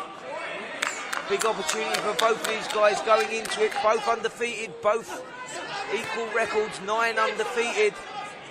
Would it be considered an upset for James if he lost? Well, he's been the more active of the two for sure in recent times. Tried to land that straight left there, but although the crowd are excited, I don't think it's causing Henty any problems. No, he seems he's boxing within himself here, Henty. He seems happy with the way it's going. James is the one that's boxing on the outside, looking for the opening, trying to find something, but just can't find it. That's the difference here. Boxing a little bit too negative for me here, James. Because I know that Mark and Jimmy would have had that word in the corner of him and said, listen, son, even if you're not behind, this is razor tight. This could be one of those. There could be won and lost in these last few rounds. You need to give us something. You can box on the back foot and still throw punches, still win fights, still box with confidence. And I'm just not feeling that here from Finley James. Henty is the one that wants to fight. He's the one that's calling it on. He's the one stalking his prey, if you like. I think that's shown by the fact that his shots just look a little bit more meaningful. Left hook from James there, but not the full meat behind it. Didn't really cause Henty any problems as Henty snaps in a couple of scoring jabs. James getting some success when he counters those, but Henty is the aggressor here. He's getting through first. And again there.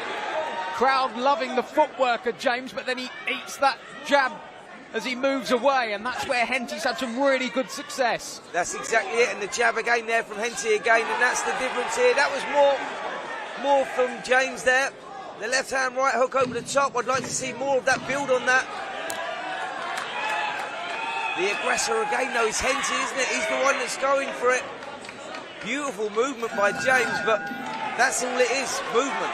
And he didn't get out of the way at any of those. Henty with about 3 or 4 in those final few seconds. And as we always say, it'll be the final few shots of the round that the judges do remember. And those would have been right there. But I think in this case scenario, Gaz, I think that's the difference between winning and losing the rounds here at the moment, because there's nothing of real significance that is landing in there at the moment, and it's the jabs. A couple of solid jabs might be the difference between winning and losing the round. Henty is the aggressor. He's the one doing that. He's walking forward. James, yes, you're lovely. You're switching from left to right. You're trying to be creative. You're trying to set the traps. Henty's not taking that, so you need to sit in the pocket. You need to have a little go yourself sometimes. Punches in bunches. That's what we need to see. You can't be negative, flicking the jab and hoping to win the round or win the fight on that. because that's not going to get it over the line. Well, in terms of a beauty contest, Finley James would probably win every round. He looks lovely out there, moves so gracefully. But it's Henty that has come with purpose with his shots, and James is going to need that in the last couple of rounds. You nailed it, Gaz. He's come with purpose, and I think that's the difference between these two at the moment.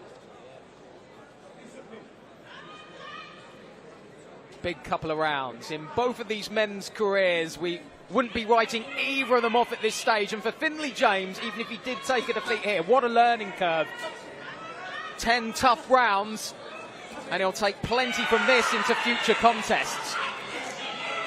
Listen, I think that we can see that there's a lot of talent with Finley James.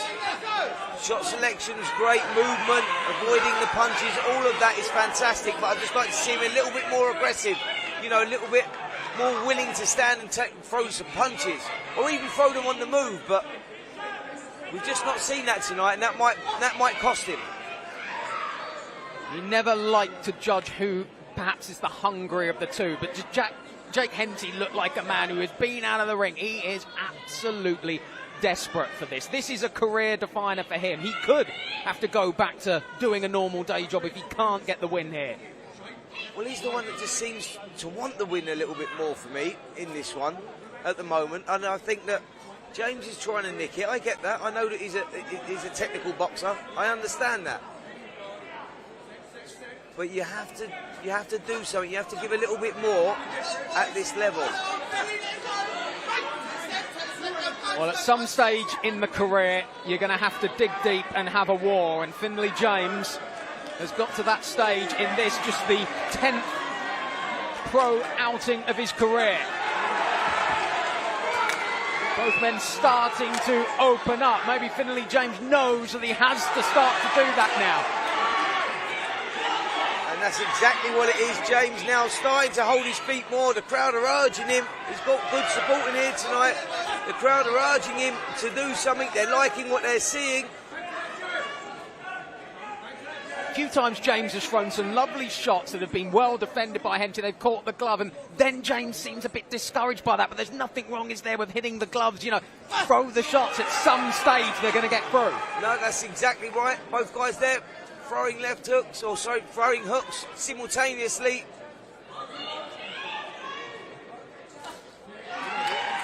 Solid jab through the middle again from Henty. James looking for something.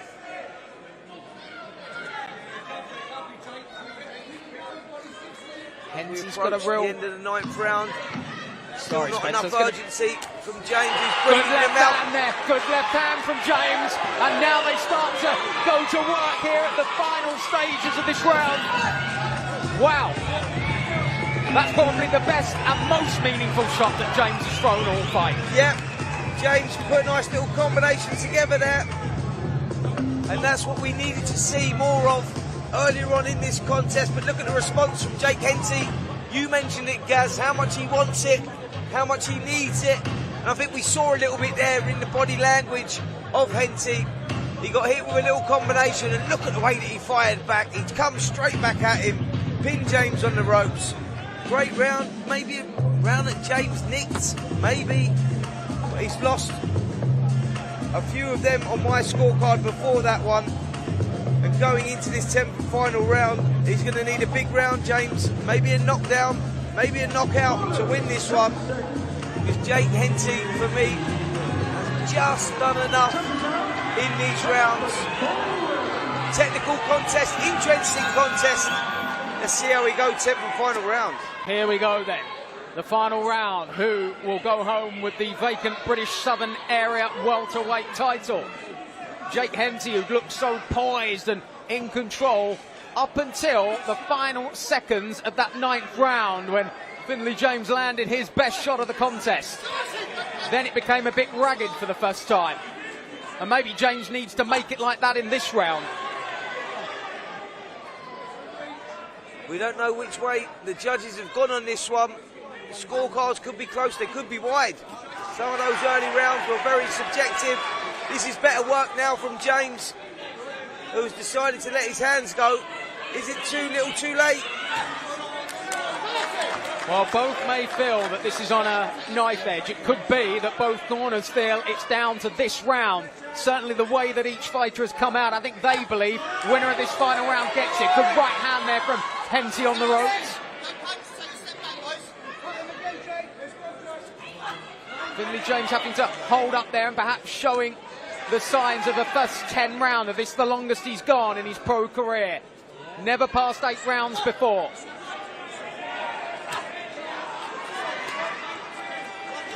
Well, he's showing a good engine in there, James, for sure. Still very focused, switched on, movement still good.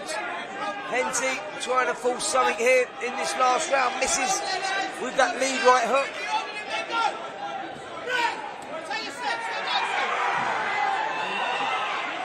Credit to the ref, tried to let them fight out of that one.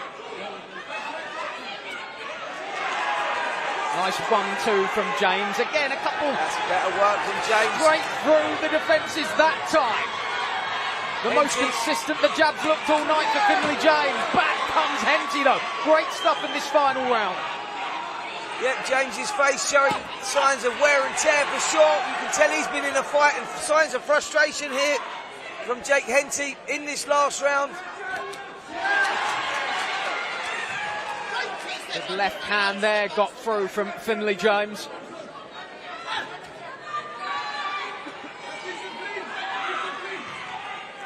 Henty just trying to reset himself here. It's been an awkward final round. I think he realises that Finley James has started to get through with a little bit, so he's on the retreat. Just a little bit of kidology there. Yeah, absolutely. Oh, this is better work there from James. Should have done some of this maybe a little earlier on. I tell you what, if James takes this last round, which I suspect he has, and this fight on my scorecard anyway is quite close, because I've got this 6 rounds to 4 in favour of Jake Henty. But then rounds, like I say, were subjective. This one's close, Gaz, that is for sure. I've got this 96 to 94 in favour of Jake Henty. It's going to be interesting to see which way this one goes. I don't know how you've got that one, Gaz, but well, you could go, as you say, you can go either way on that. If Finley James has got it, then the Tibbs camp have got it perfect, haven't they? They've rode it out till that final round. James has come on strong on down the stretch. And for a man in his first 10 rounder, that was impressive showing in that final round. Yeah, it was. It was. I just felt that Henty was getting the edge on those close rounds. He was the aggressor. He may have done enough to win them. So I think I'm leaning towards Jake Henty in that one. Well, they've done the maths really quickly. Let's see who's got it. It's over to Huss. Ladies and gentlemen, after 10 rounds of boxing, we go to the referee scorecard. Referee Kieran McCann scores the bout 96 to 94. And your winner and your new Southern Area Welterweight Champion, Jake Henty! Jake Henty, what a comeback, over a year out of the ring, but he strolls in here to the copper box and seizes the vacant British Southern Area Welterweight title, and Spencer Oliver got it absolutely bang on. Yep, just as I thought, Henty on those very close rounds was the aggressor, landed a couple of shots that might have been the difference between winning and losing it. In a very technical fight with a lot on the line here. The Southern Area title, yeah, that's a beautiful title to win. And it's a real springboard for bigger, better things. But now that will really put Jake Henty, who's been inactive in recent times, in the picture, because he has now gone from the hunter to the hunted, having that title. Well, it was the chance to kickstart his career, and my word, Jake Henty has taken full advantage of that. Let's just hope it's not as long a layoff after this. 14 months he's had to sit on the sidelines and watch others go to work. Well, he's the one that's gone to work tonight. He's taking home the title. Finley James will come again, no doubt about that. We saw enough there to suggest there's plenty in the future of the man called the captain, but tonight it's all about Jake Henty.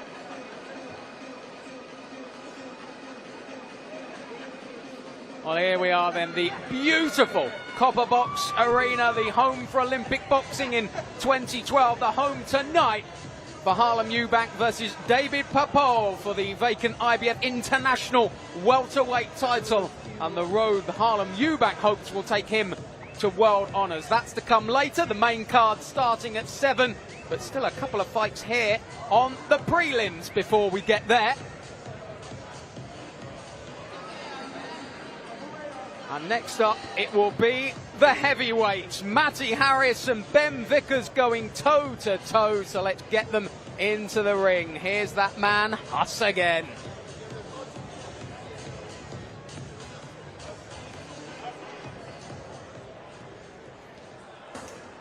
Ladies and gentlemen, now it's time for our next bout of the evening, scheduled 6 3-minute rounds in the heavyweights division.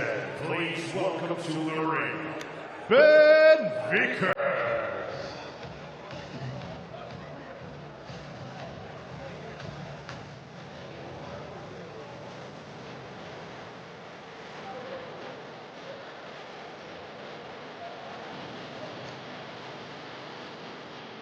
Here comes Ben Vickers, wasting absolutely no time. The man they call the Butcher, looking to serve up what would probably be regarded as quite a shock if he gets past Matty Harris.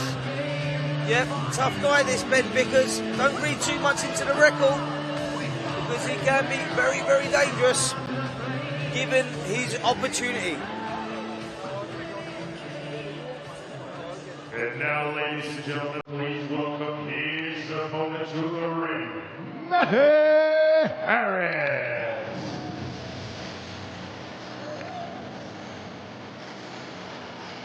The magic man, Matty Harris. 10-1, but he comes in here on a real high following that impressive second round KO of Franklin Ignacio on the undercard of Cesar Wilder at the O2. He's a big time fighter these days, and he's got another chance to make a statement tonight. Yeah, big opportunity last time out against Ignacio, and he took it in a brilliant victory, and he'll be looking to build on that now on another big platform. Matty Harris, I've seen sparring the likes of Derek Chisora over the years and putting up great performances in those sparring sessions. A real prospect, this young kid. And looking forward to seeing how he goes here against the tough Ben Vickers.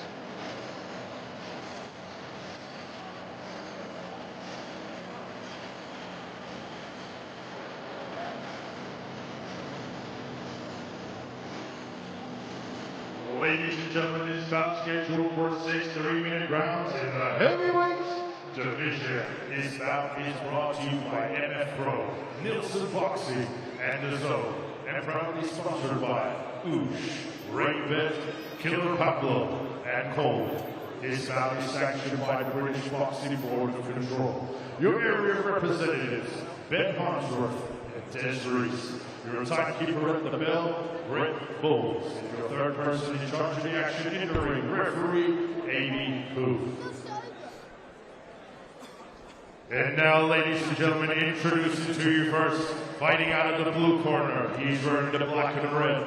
His official weight of 248 pounds. He has a record of 9 fights, 4 losses, 2 draws, 3 wins, and one of those wins coming by way of knockout. Hailing from Wandsworth, London, England's United Kingdom, introducing Ben the Butcher Vickers. And his opponent across the ring, fighting out of the red corner. He's wearing the light blue and white trim. His official weight of 254 pounds. He has a record of 11 fights, 1 loss, 10 wins, and 7 of those wins coming by way of knockout. Hailing from Coventry, England, United Kingdom, introducing Matty Harris.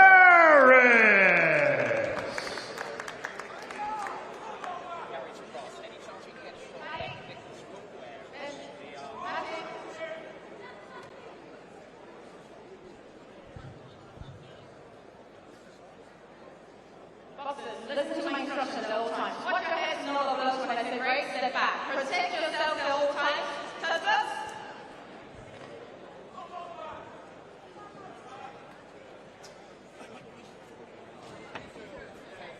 Well, we're just happy, Spencer, that Ben Vickers is here at all. I think he only arrived around half an hour ago, and his footwear only arrived about 20 minutes ago.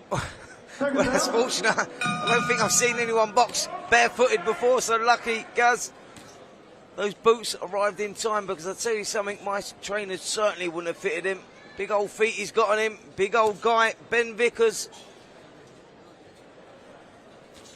And he's in against a good young prospect in Matty Harris, who I've seen over the years, seen in the gyms, sparring, learning his trade. Good win last time out. Can he build on that now? Vickers, as I said, is a lot better than his record would suggest. Only the 3 victories, 4 losses, a couple of draws. But he's very capable. Yeah, Vickers not the most active. Maybe that's why the footwear usually stays at home, but this is a real step up for him against Matty Harris, a man looking to mix it with bigger and better, and it's a real boom time for the heavyweight division. That crop at the top are starting to near the end of the road, and there are plenty of names queuing up to take that mantle, and Matty Harris will consider himself one amongst those. Yep, it is a changing of the guard, isn't it, with the heavyweights right now, the twilight of their careers, all the big names that have dominated the division over the last decade or so. But there is a new generation, a new crop coming through. Moses Atauma, maybe the leading light of that lot, but Matty Harris will want to put himself firmly in the mix. Peter Fury in his corner, great trainer, who's worked with some fantastic fighters over the years. Peter's got full confidence in Harris, but he has to deliver here. Well, as he should have full confidence. A couple of meaningful body shots from Harris there, backing up Vickers, feeling his way into this one. Matty Harris.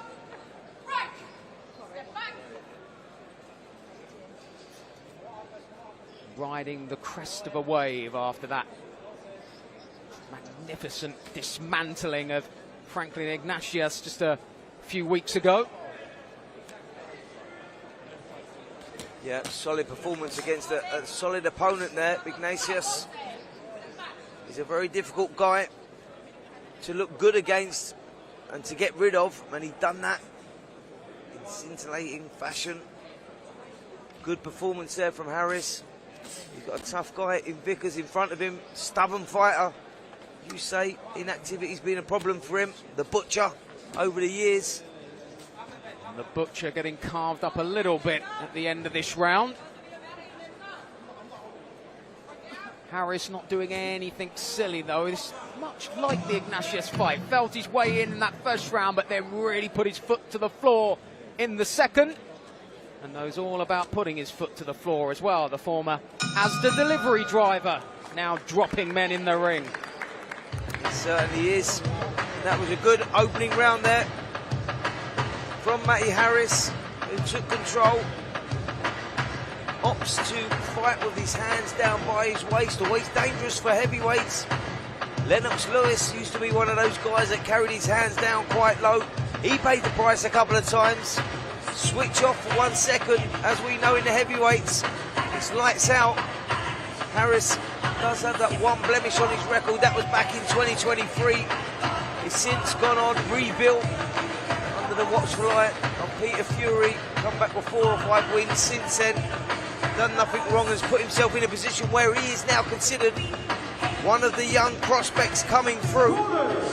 But he has to get over fighters like Ben Vickers, who I said, can be stubborn, and these are the fighters where you really learn your trade, and you just feel that Harris may have to do a few rounds here against Vickers. Yeah, the Butcher hasn't tasted victory in 3 years, but the last time he did put one in the win column, it was here at the Copper Box. So he has got previous, but this is another level against a man who we expect to be one of those new contenders in the heavyweight division. But for Matty Harris, this is the opportunity to put another highlight on tape. Already looks like he's going to try and open up a little bit more in this second round. Good work there from Harris. Just started the attacks downstairs, took the focus downstairs, and come through with a good right hand over the top. Another straight right over the top landing. Vickers visibly wary of the power that Harris possesses. As you mentioned, Spence, he's been reinvigorated under Peter Fury, hasn't he? 5 wins on the bounce. Yep, the confidence very much reinstalled for Matty Harris. I know he's got bags of ability. Like I say, I've seen him sparring in the gyms over the years. He's been waiting for the opportunity. He's been waiting patiently.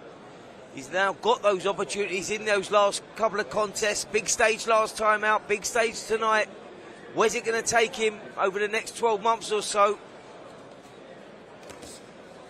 Talk about top-level sparring. He's actually been part of the Anthony Joshua camp in the lead-up to the Christian Prenga fight, which you can see live and exclusive on DAZN next Saturday. We'll be in Jeddah for that one. Yep, very much looking forward to that. You'll be there for TalkSport? I'll be there for TalkSport, doing our stuff, doing our coverage as we always do. Anthony Joshua back in the ring, which is great to see after the tragic circumstances he went through over the Christmas period. It was very, very tough, and there's a great undercard obviously on there as well. Josh Kelly is defending his world title. Really looking forward to that one. Yeah, Hamza Shiraz as well, putting his world title on the line, and I'll be reverting to the day job next Saturday, producing the show live from Jeddah.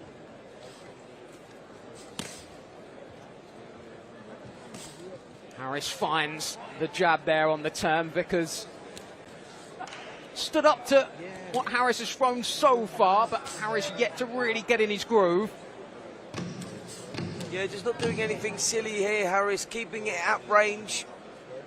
Vickers really no more than being defensive in there at the moment, which is making things difficult for Harris.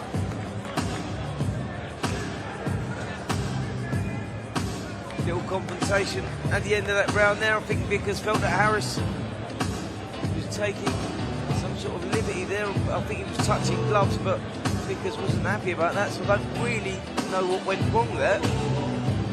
No, it's awkward to see. There seems to be a little bit of blood on the bridge of the nose of Ben Vickers.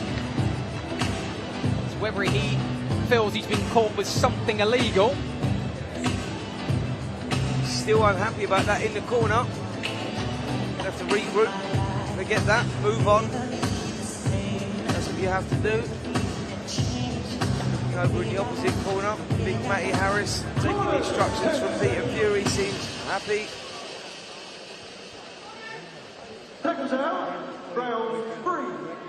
Just looking for a little bit of fluidity here, Matty Harris. I think we'll... I was going to say get a conclusion to what happened at the end of that round, but I don't think we're any of the wiser as to what that confrontation was all about. Harris trying to get back to basics straight away at the start of this round. A couple of good-looking uppercuts, but 8-1 from Vickers there. He's got to be careful not to go too gung-ho here, Harris. Yep, nice relaxed style about Harris, isn't there? Worked well on the inside there. Short-range stuff was good. Doubled up on that uppercut. Vickers coming back with a little jab of his own, just to spice it up a little bit.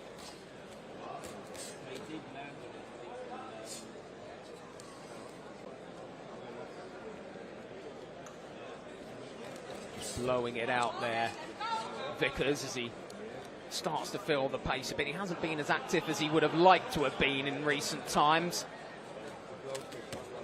I think another man who would like to see more mileage up against these up-and-coming heavyweights. I think he knows his place in the pecking order, but would just like a little bit more activity.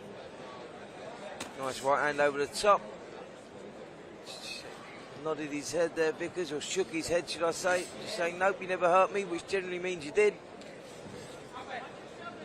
He's stalking forward, making things a little difficult for Harris as he throws the left hook right hand. That's better work from Vickers.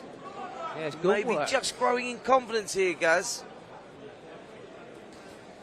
Been a little bit static, Harris, for a man who usually moves so impressively. Just standing in front of Vickers. Bearing in mind, he hasn't got to work too much to land the shots, but does he need to be making Vickers think a little bit more? Yeah, I just want to see a little more urgency around his work. Matty Harris is treating it a little bit like a sparring session in there at the moment. There's a bit of blood coming from the right cheek there. He seems to have a little cut underneath the eye there, Harris. Just grazed under the eye there, Matty Harris. It's been slightly untidy over the opening few rounds of this one as we hit the halfway point. Yet to catch fire in this heavyweight contest scheduled for 6. Yeah, it's been a little lacklustre here from Matty Harris at the beginning of this contest. I want to see a little more sense of urgency in there. That eye's bothering him. Keeps dabbing away at that. Will that give Vickers the confidence that he needs to start letting his hands go a little bit more? I'm going to say he'll be happy that cuts underneath the eyes, which should be causing him too much problem vision-wise, but nevertheless it'll still be uncomfortable. Tries to get that left hook to the body, just slow Vickers' momentum down.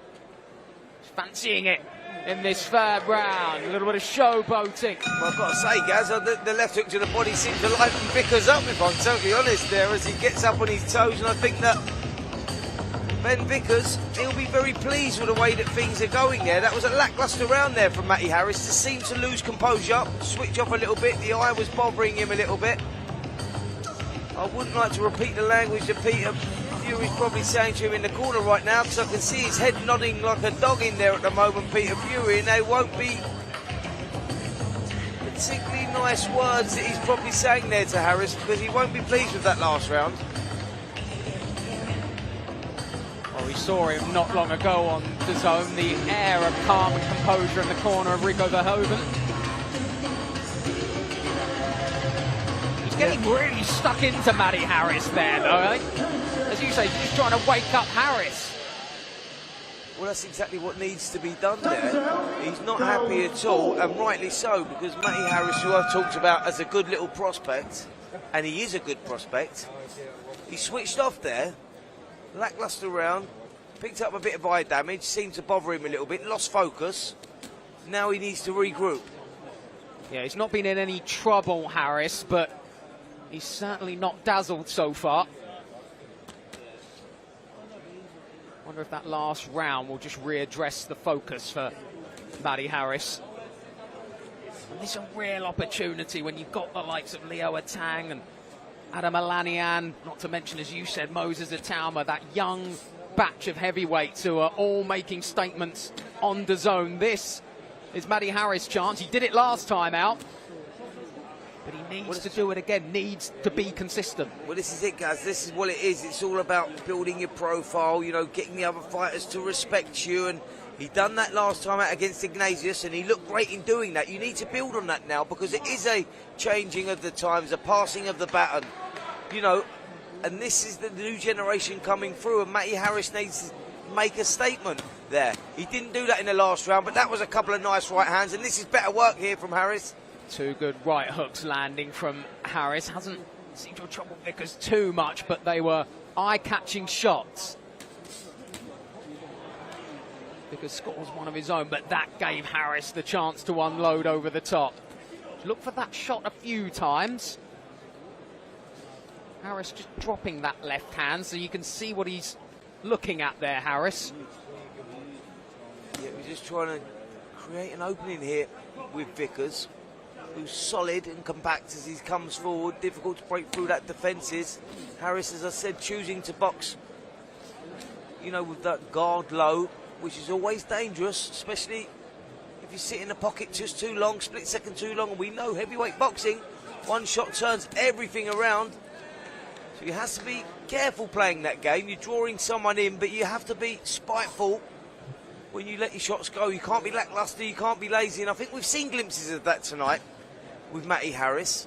Yeah, he's flicking that jab low from a low angle, which it looks stylistic, it looks impressive, but it can't be causing as much damage as what a stiff jab would be. And you just feel if he gets back to that, he will break down Vickers.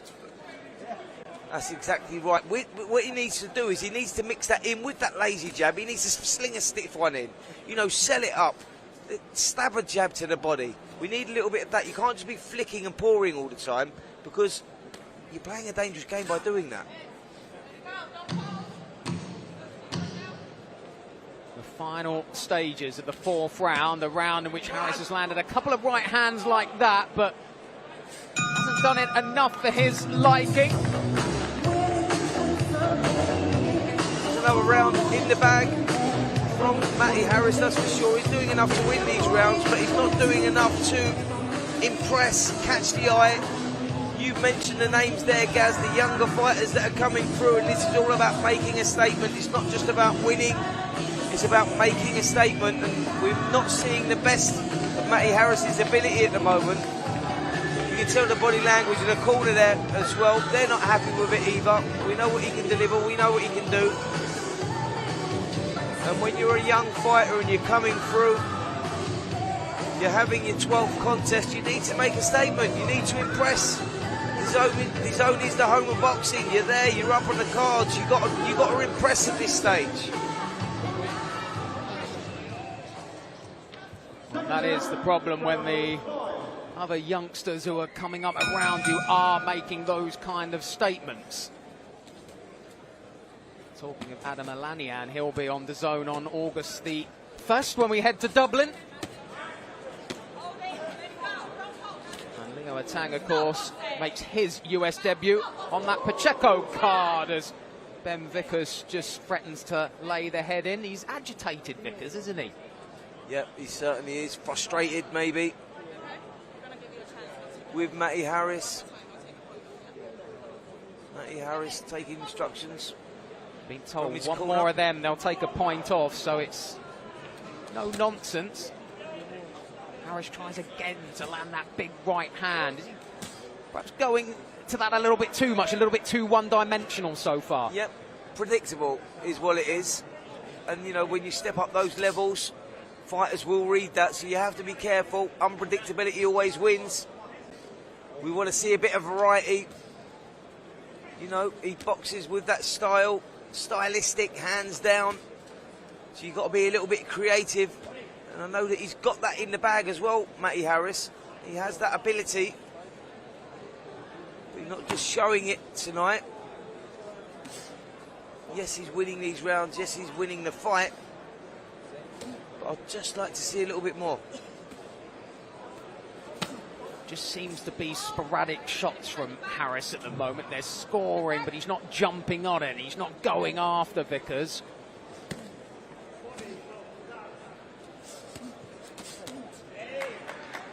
Nice short left hook counter there from Vickers. Harris in control though, doing as he pleases. There's that pouring jab.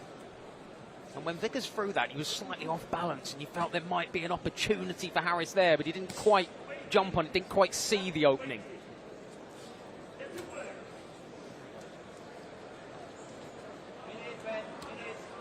How will the Harris corner be assessing what they've seen from their man so far in this one?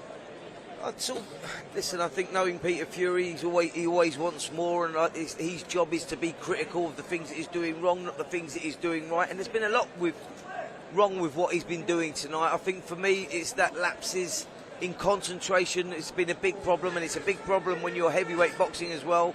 Pouring with a jab, not enough spite around his work.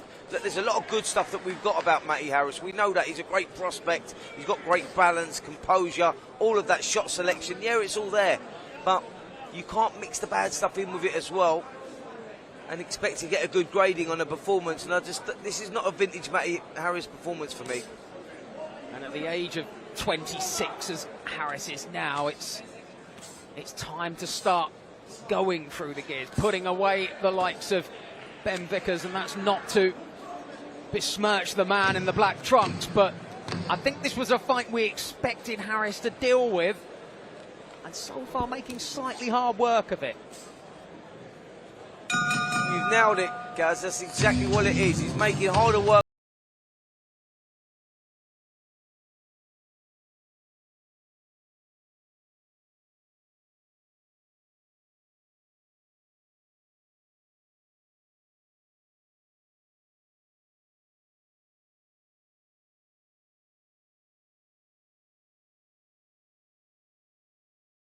You know, he's being made to ask questions about himself in there. Yeah, all right, he's controlling the fight and winning the fight, but then lapses of concentration for me have not been impressive. And for Matty Harris, who no doubt sees himself as the kind of fighter who needs to be on the undercard of a big fight tonight. If he's going to progress from the prelims, we need the highlight knockout. We need the showreel moment, which makes him a crowd favourite, and then people want to see the guy. And that's exactly what it is. Like you say, when you're looking at jumping out of prelims, making the big cards, you know, these are the fights that you've got to impress in. These are the fights that you have to impress the bosses in. So you know what? This is the next heavyweight. This is the one we want to bring through. So let's hope we can see that in this next sixth and final round. 2.5 minutes to put away Ben Vickers for Matty Harris. The victory was probably never really ever in question from the moment he made his ring walk, but it's how he goes about getting it. There is an air of frustration about him, but could he be doing more himself? It's not the opponent. That's exactly what it is. You know what? Some fighters turn up and the training's all gone well, and then it just doesn't click on the night. Peter Fury now calling him in, saying, come on, build on it. Let's have a showreel finish. That's what we need here. We need something a little bit impressive. Go through the gears. And now Harris just starting to let the shots go a little bit more. Had an opportunity with Vickers backed up on the ropes where he could have maybe smothered him and got around him, and he didn't jump on it. Nice solid jab through the middle there from Harris. Better now, moving. Good straight right hand. Drew some applause from two-time champion of the world, Carl Frampton, who's already sat ringside, ready for tonight's action at 7. Live on DAZN, the main card. Harlem Eubank against David Papot. For those of you watching on the TalkSport Boxing YouTube channel, if you're not already a DAZN subscriber, get over there. Why not treat yourself to a bit of Ultimate as well? Get yourself 12 pay-per-views into the bargain. All part of the package. I'm a company man, Spence. Yeah, great selling point there, Gaz, and I'm sure you've got yourself a few more subscribers off the back of that one. Very, very impressive, mate. But it is a fantastic card we've got tonight, as you say. Topped by Harlem Eubank. Looking forward to that one, and a great undercard as well. We've had some great prelims here tonight. Matty Harris, the heavyweight prospect, maybe not looked as good as we've seen him in the past, but looks like he's on his way to another victory against the tough Ben Vickers. Ben Vickers actually encouraging him to come on. He's saying, come on, Matty, what have you got? Show us, prospect, what do you like? And that's exactly what it is.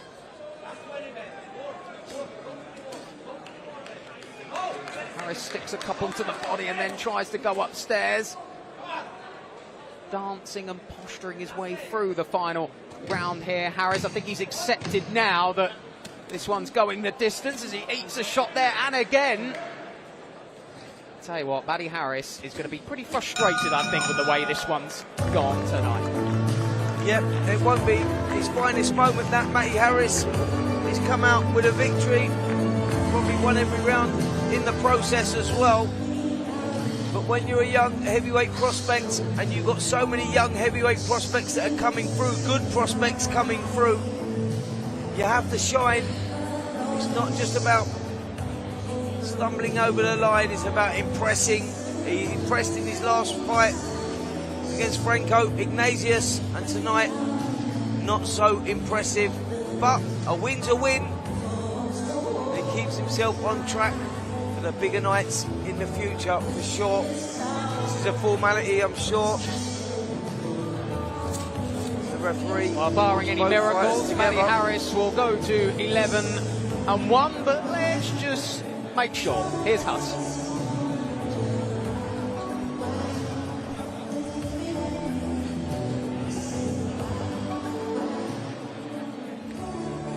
Ladies and gentlemen, after 6 rounds of boxing, we go to the referee scorecard. Referee who scores about 60 to 54. And your winner, Matty Harris.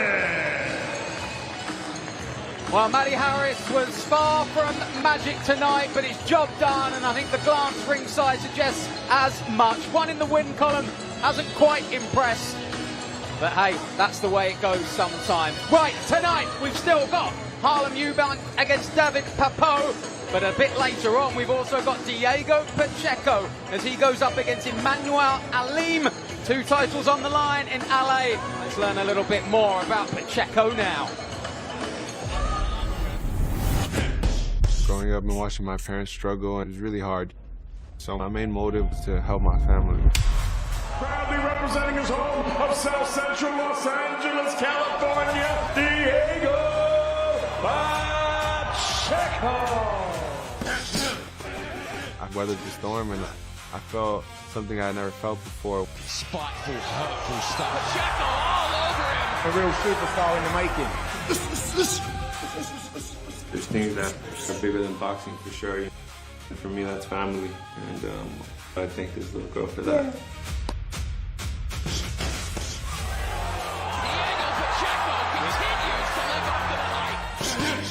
There's things that he can do that I don't think he knows he can do yet. You better go there and win.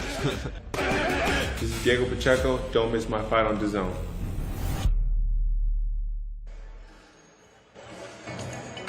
Well, you can see plenty more of that feature on the DAZN platform now, part of the Spotlight series. Chop Gonzalez on there as well. Plenty of great features for the upcoming fights across the DAZN schedule, including, of course, Anthony Joshua, Christian Prenga next weekend. And I can let you know an exclusive documentary following Anthony Joshua throughout his whole build-up throughout camp. That drops this Tuesday, and it's well worth tuning into. Right, one more fight left on the prelims, and it should be a decent one too. Aaron Prosper, Mikey Saki for the vacant English super lightweight title, and to get them to the ring is Huss. And now, ladies and gentlemen, time for our next bout of the evening, scheduled 10 3-minute rounds for the vacant English super lightweight championship. And now please welcome to the ring, Mikey Sechi.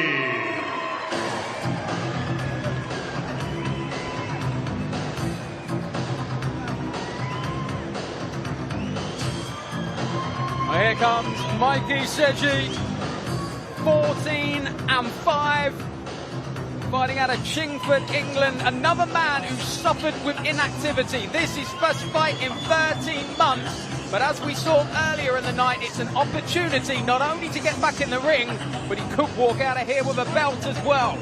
Yep, he is the former English super lightweight champion, trying to regain that title, the vacant title tonight. Frustration for Mikey Saki in the past, inactivity. As you said, Gaz, played a big part of that, but he gets that opportunity again tonight. What can he do with it?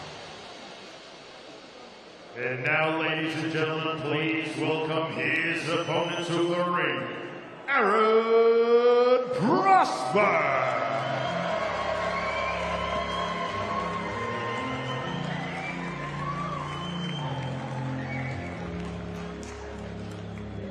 Aaron Prosper, 15-2. He comes back down to the 140 division tonight, having fought at 150 last time out, but the promise of strapping an English title around your waist, just too big a carrot to turn down. Yeah, great opportunity for Aaron Prosper. He's won the Southern Area title back in December 2025. That was against Dean Gardner. Now he gets the opportunity for the vacant English super lightweight title. Let's see if he can deliver. Huge, huge opportunity for him tonight.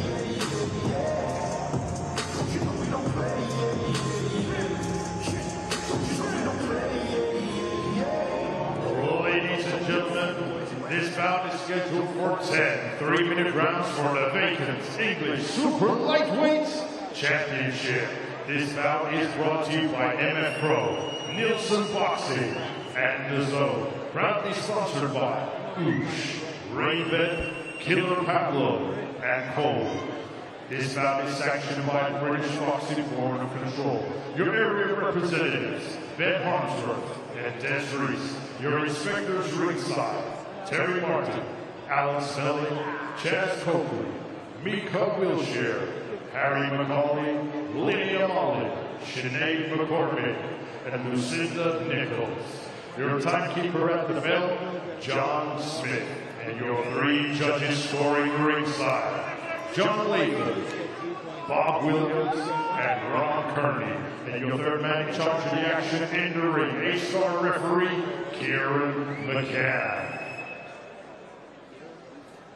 And now, ladies and gentlemen, introducing to you first, fighting out of the blue corner. He's wearing the white and gray. His official weight of 140 pounds even. He has a record of 19 fights, 5 losses, 14 wins, and 5 of those wins coming by way of knockout. Hailing from Chingford, London, England, United Kingdom, introducing Mikey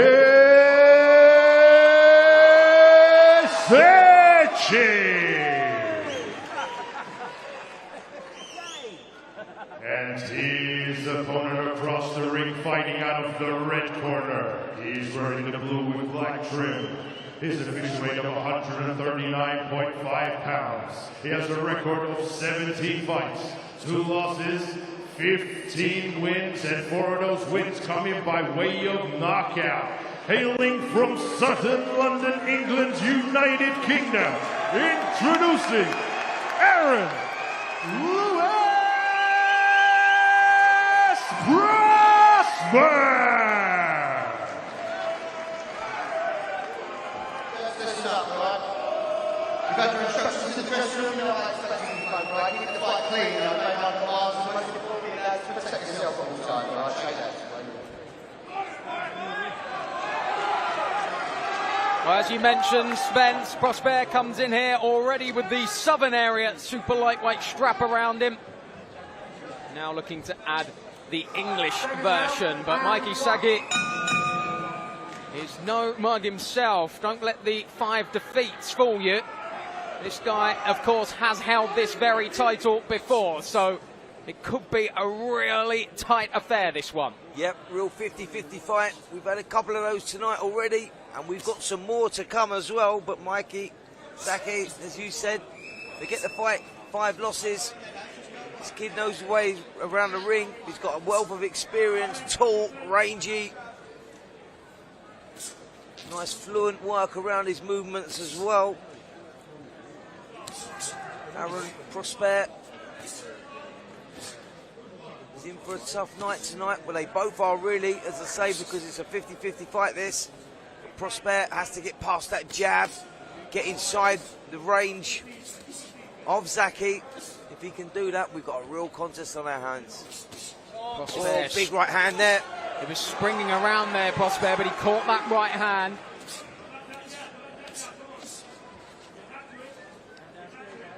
Almost guilty of moving a little bit too much, Prosper. Yeah, we talked about it tonight, and we all right hand there. Another right hand. The same shot which he caught when he swung around last time. That one landed flush, and he had to drop and take the knee. A flash knockdown, but a knockdown in the opening round. Yep, only travelled about 6 inches, that one. He walked straight onto it. The knee gave way, and he went down. Body shot in there as well. This is a great start from Sake. As I said, Prosper was always going to have problems getting through that jab, but it's not been the jab that's the problem, it's the backhand, the right hand that he's getting caught with. He needs to move his head off the line, slip the shots after he's thrown punches of his own here, because Sake is looking dangerous tonight. Yeah, an air of composure about Saji, and the way through that shot, it was nonchalant. Big body shot went in there as well. You heard that slamming into the rib cage of Prosper. Big opening round this for Saji, and we've still got the best part of a minute left of it, and that right hook again finding its range. Well, Prosper's got plenty of support in the copper box, but they have gone distinctly silent here. Prosper trying to rip a couple of body shots of his own, but Saji really does look calm as a cucumber in there. Yeah, Sake looking very, very composed, isn't he? Hands held high. Normally boxes behind that long lead left jab, but he's happy to sit in the pocket here and get close. Prosper on the back foot. He's the one that's looking a little disorientated. Oh, right hand just skims the whiskers again there. Well, Prosper. Well, work to do for Aaron Prosper, who would not have expected this. He was springing around with all the confidence of a man who I think thought he was going to have a easy night's work. Well, that's quickly been put to bed because Mikey Saji, with that first round knockdown. Yeah, come out of nowhere, didn't it? Short right hand that delivered. Has travelled about 6 inches or so. Landed, seemed to land high on the head, Saji. And he went down on his knee. It was a flash knockdown. He got up but didn't really regroup too well. Was getting caught with the right hands more often than not. And he'll have to change that, Gaz, going into this second round. The timing of Saji on that shot was impeccable, and it just goes to show you don't have to load up with the big power blows. How does Aaron Prosper redress the balance here? But I suppose the important thing is not to chase it. Well, I think he has the experience not to chase it, that's the point. He's holding his ground well, back to working behind that jab, using his range. There's that looping right hand, he's throwing it over like he's bowling a cricket ball. But look at the response here. Saji, and he needed to do that. Nice work from Prosper, connecting with a couple of hooks of his own, and again with that right hook. Saji's corner impressed by the defence of it. Again, that right hook lands after the body shot just before it. Prosper starting to land a lot more in this second round. He'll be feeling better about life now.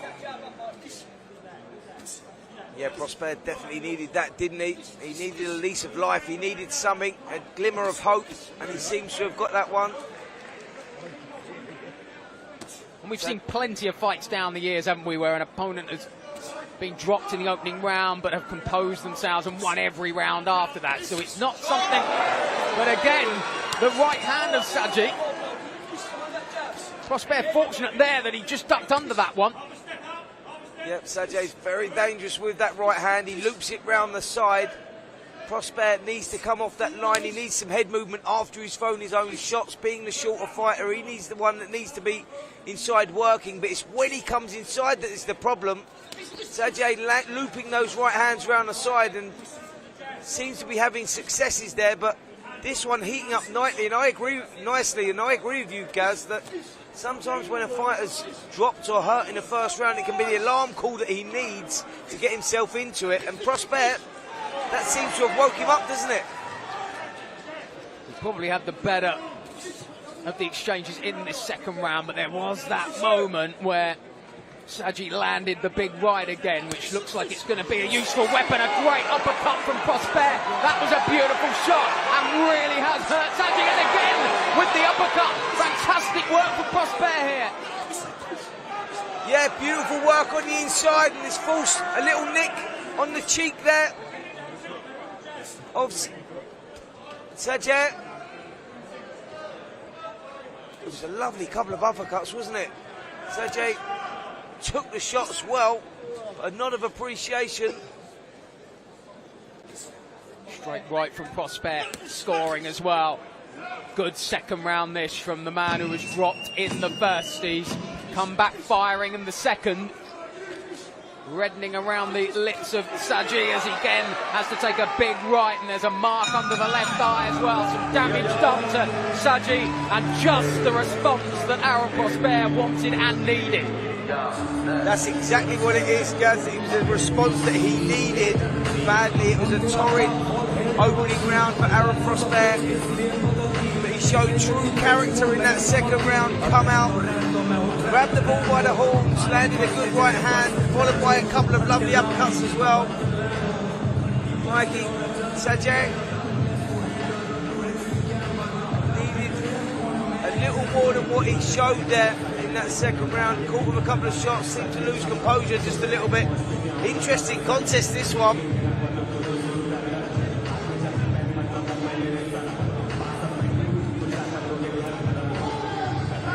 Well, Prosper has history of digging deep. When he won that Southern Area title, it was the third time that he fought for it, having come up short on the first two occasions. So is no stranger to adversity, and he's had to face some in the opening round here, but that second round display really has got this fight back on a level footing and shows what a 50-50 affair it is.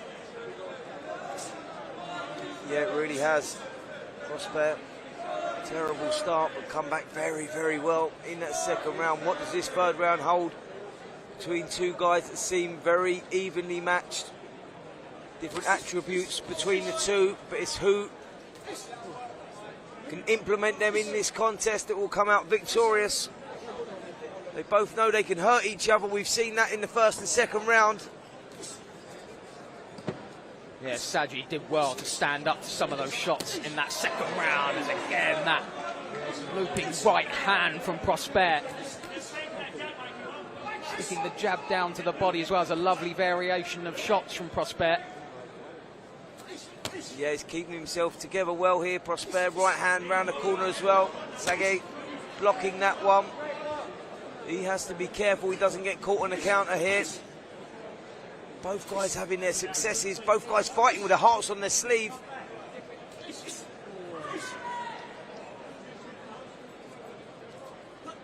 Yeah, huge opportunity for both of Prosper. The first time he stepped up to English level, having won Southern Area honours. Saji has been here before, of course.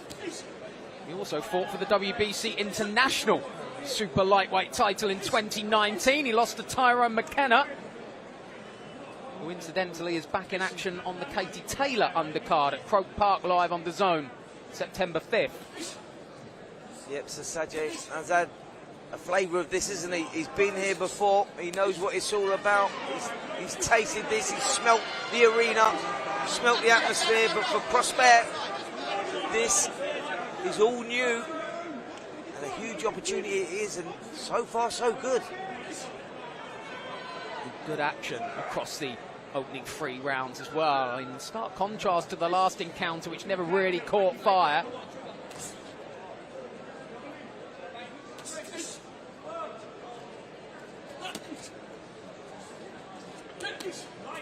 Prosper's trying to step into those shots. Yeah, good work from Prosper. Saji dropping the hands, trying to draw him in. What's his next move?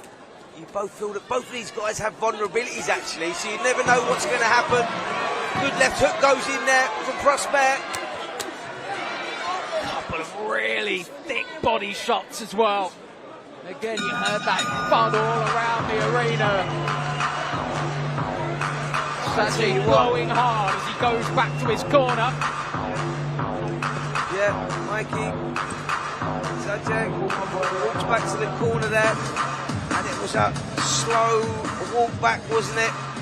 He looks like he's been in a fight already after such a great start. Aaron Prosper seems to have got hold of it. He's had success in that second round, built on it for me in that third round as well. Saji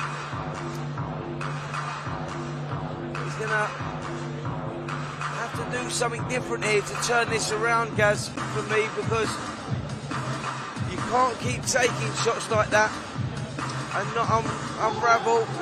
Prospect up out of his corner early. The body language is in favour of the man that was in big trouble in round one. Well, is that sometimes the danger of the first round knockout? It gave Saji a little bit of false confidence, maybe. It happens. It does happen. You know, he started well. Sajay was working well behind the jab, landed that short right hand, and you thought he's going to take control of this. And Prospect showed his talents, you know, showed his character by coming back the way that he come back. But this fight is far from finished, I can say that for sure, because both guys have their vulnerabilities. It's a sort of edge of your seat stuff, this one, because there's going to be a breakthrough. I don't know what way it's going to go at the moment. You know, you favour Prosper at the moment, looking at it, the way that it's going, the momentum's with Prosper. You can't write Sajay off, that is for sure. No, we've seen already in that first round what a wonderful counter puncher and the timing that Sajay has got as well. It was actually in this fourth round that he first won this title with the knockout of the Lithuanian Denis Danichev. Big left hook there from Prosper. Sent the head back from Sajay. He took it well. He's holding his ground. But he's now not leading off first. He's allowing Prosper to get off with the shots first. Sajay needs to get back to that jab, find the range, give something for Prosper to think about, because at the moment, Prosper is just growing in confidence. Yeah, Sajay taking just a few too many. Prosper not wobbling with those shots, but they are landing, and they're landing clean. That's it. It's the frequency that he is landing that is catching your eye at the moment. And there seems to be less coming back from Sajay. Body shots going, good work on the inside, just misses narrowly with that uppercut as well. Yeah, softens the body and tries to work that right uppercut in again. It was a real weapon of choice in the second round, and it looks as though Prosper is trying to load it up again as he lands that left hook. Prosper taking advantage of every opening. Sajay not really giving him the openings. He's boxing well, but Prosper just boxing that little bit better at the moment. That's exactly what it is. Sajay stalking forward, hands held high, not giving him anything, but Prosper is impressive because he's finding them. Look at the movement he's doing, the setups before, moving the head. We've talked about that in these previous prelim fights, about certain fighters walking in straight lines or whatever. Prosper just showing some good movement, creativity, and I think that's important. He doesn't know which way he's going to go, Sajay. Prosper moves with a real elegance in there. Yeah, maybe the difference between the two at the moment, Gaz, that there is an air of confidence around Prosper, the elegance that he's moving with Sajay. It's like he's digging deep, grinding it out, and that is the difference between these two at the moment. Sajay wants to get back into this one. I think he needs to re-establish the jab, the thing that was working for him in the opening round, the thing that created the opportunity for that right hand and put Prosper down on his knee. He needs to rediscover that to get himself back into this one, because the momentum is with Aaron Prosper at the moment.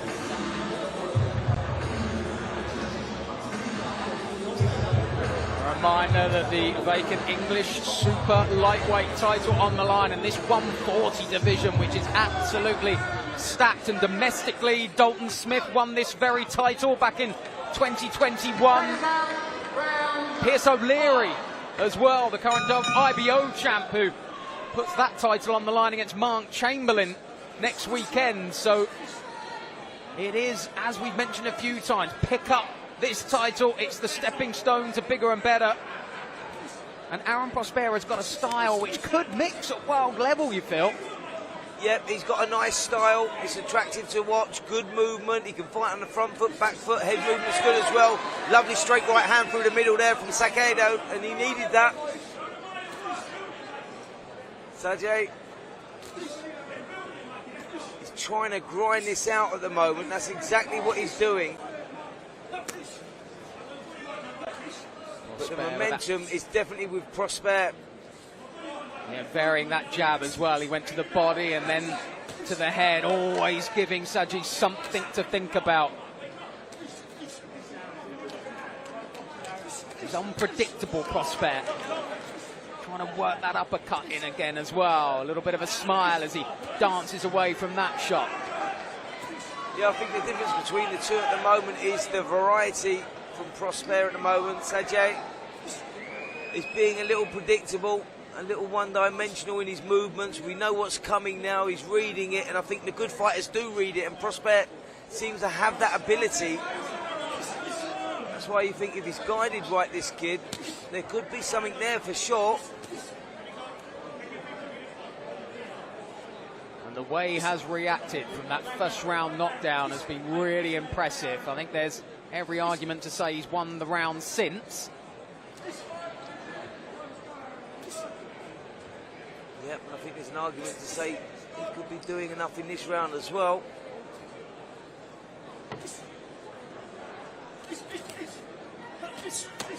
Up again there, Prosper.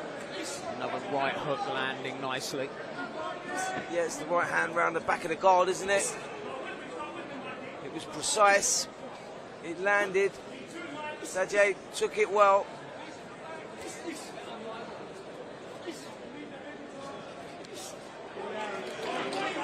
Starting to make Saji miss as well, and the way he smiled, I think little realisation that the man in front of him is pulling away ever so slightly. Yeah, that smile on Sajay's face is that's a psychology there. That's what he's trying to do. He's trying to play the mind games. Just thinking with that jab, but then Prosper whips a left hand around. It's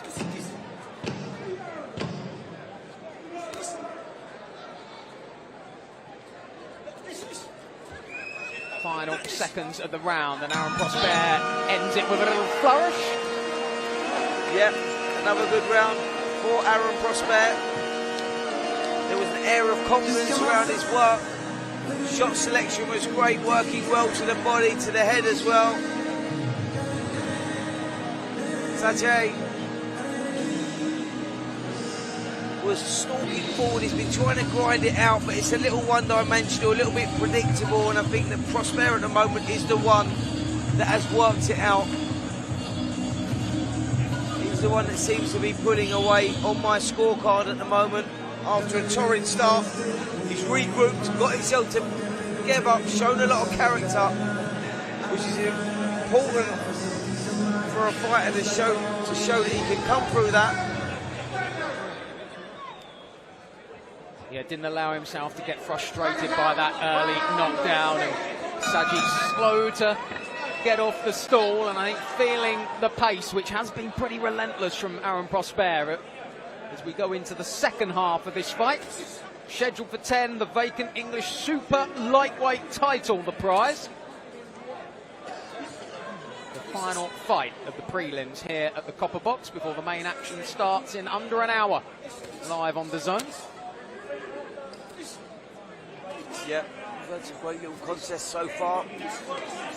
In these prelims, we've got some brilliant contests coming up as well. And we also involved in a great contest here with both guys putting it all on the line for the vacant English super lightweight title.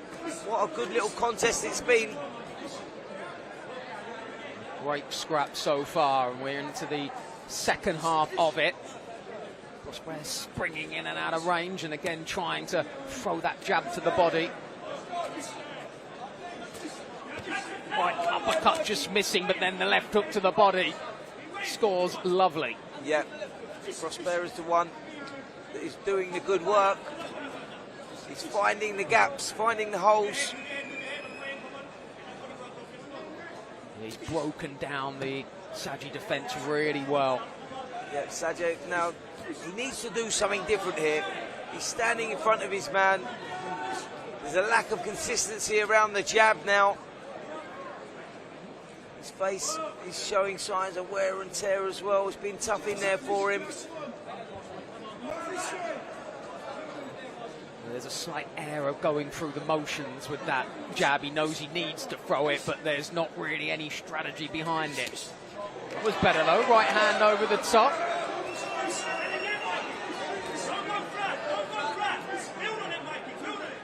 Now is starting to move a little bit, Saji, but Prosper not giving him a moment's peace. No, he's got into a rhythm now, Prosper, and that is difficult to break when a fighter gets that. There's an air of confidence around his work. Head movement's good, he's switched on. Sajay has had his little moments, he's had a couple of good little shots, but it's not enough for me. 2 or 3 occasions in this round, Prosper's loaded up big and just missed. Saji with the mind games as he tries a little soft shoe shuffle, easy for me to say.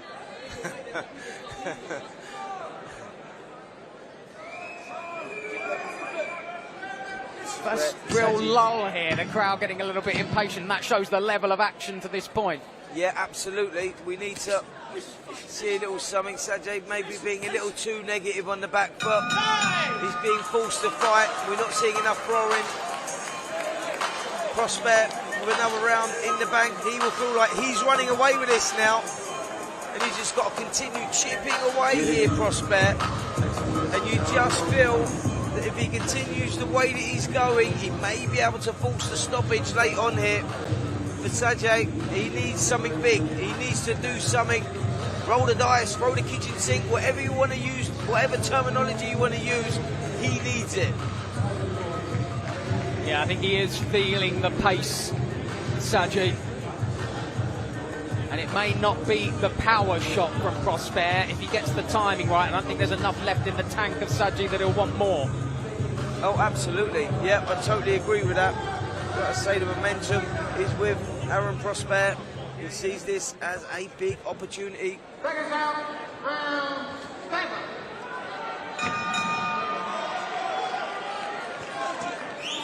Well, Aaron Prosper, who was going on just lovely in his pro career, but he suffered 2 defeats in his last 5. It's been a little bit up and down. Striving for consistency now is what Prosper needs to do, and I suppose this fight has kind of summed up his career. There's little moments where he's lost concentration and paid the price, but for the most part, he's looked solid and he's looked effective. Yeah, absolutely. And this is a huge opportunity for Prosper. It's a sort of make or break crossroads fight for him, really. Can you move on to that next level? A level that Sajay has already been at. This is a title that he's already won. So, both at different stages of their careers. For Sajay, this is a fight to keep his career alive. And a crossroads fight for Prosper to see just how good he is. Can he take it to that another level? So far, so good. Yeah, the recovery from the first round knockdown has been really, really good as he again, that combination left and then right. The uppercuts again landed in this round as well.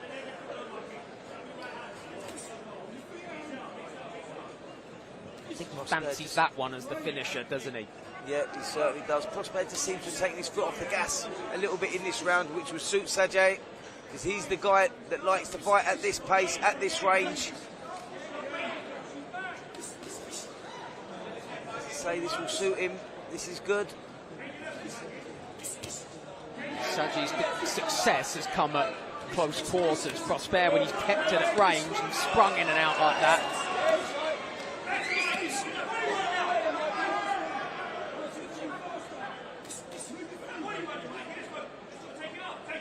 Been happy enough on the back foot as well, Prosper. Yeah, I think he's just taking a breather in this round. He's put a lot of intensity into those first 6. He probably feels that he's running away with a lead here. He can take his foot off the gas just a little bit. But this is maybe what Sajay needs to turn things around. He just needs that little bit of confidence, that little bit of hope. And he may be getting that in this round, because I think he's doing the better of it in this round. Sajay, he's found the range with that jab again. He's looped a couple of right hands around the side as well. And for Prosper, what works is that intensity. And he's just taken the foot off that. And that's allowed Sajid perhaps the breather that he needed, because when he went back to the corner, he looked extremely leggy, but he's been able to have that breather as well in this round. To the left of the body there. Sajid happy to hold on there. Might have done a little bit more damage than he's letting on. But Wild with the left hand, but scores with the right cross there. Strong end to the round with the jab landing as well.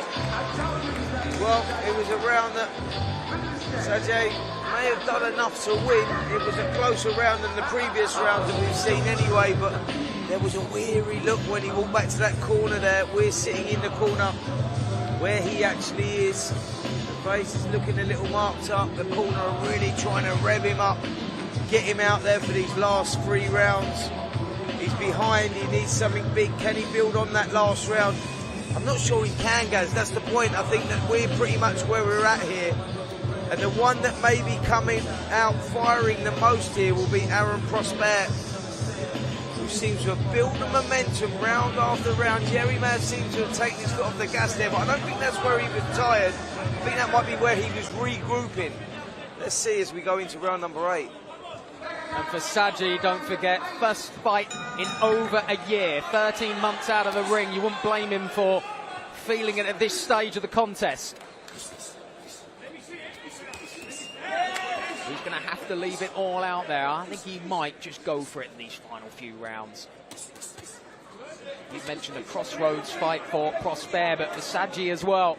Where do you go from this one? This is the difference between making up the numbers on a prelims and forcing yourself onto the main cards and being the headline act. Yep, high stakes here, for sure. High stakes for the winner and not so much for the loser, because that rebuild, that regroup is not particularly nice. When you have to drop down to when you've had a taste of the big time like this, you know, both guys are going to want that. They're going to want to stay there for sure. Sajid, the man who has held this title, looking for his time again in the spotlight. Aaron Prosper desperate to take that away from him. And a shocking slash round the side. Aaron Prosper would be delighted with his work so far. As you said, Spence, he took that last round off a little bit. You need to step back on it now. Yep, that's what he needs to do. Sajid boxing with the hands low, trying to draw him in.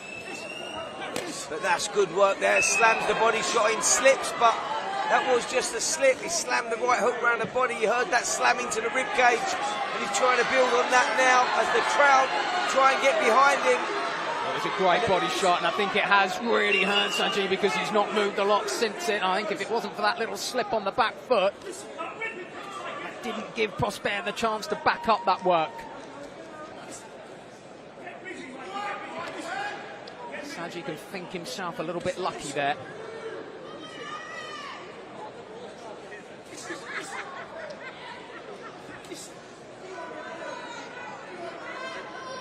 been a tough fight.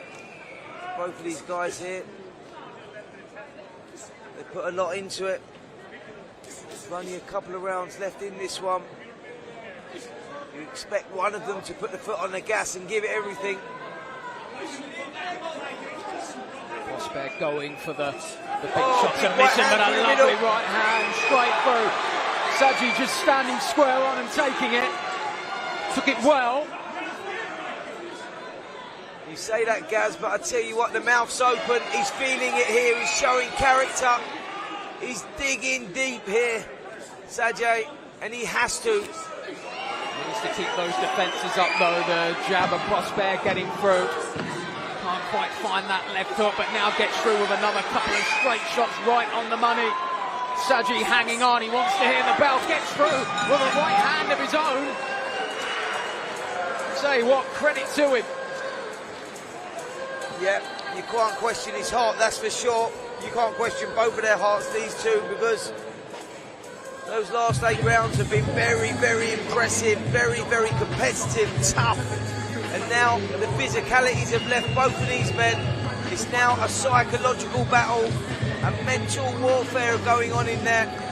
And mental battle between themselves, who can dig deep, and that's the difference between champions and challengers.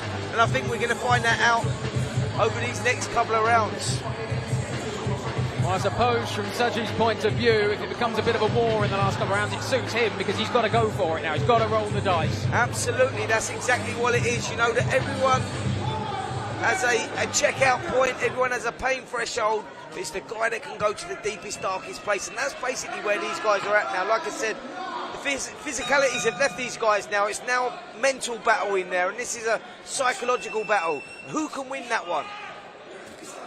2 more rounds to decide who will take this English title.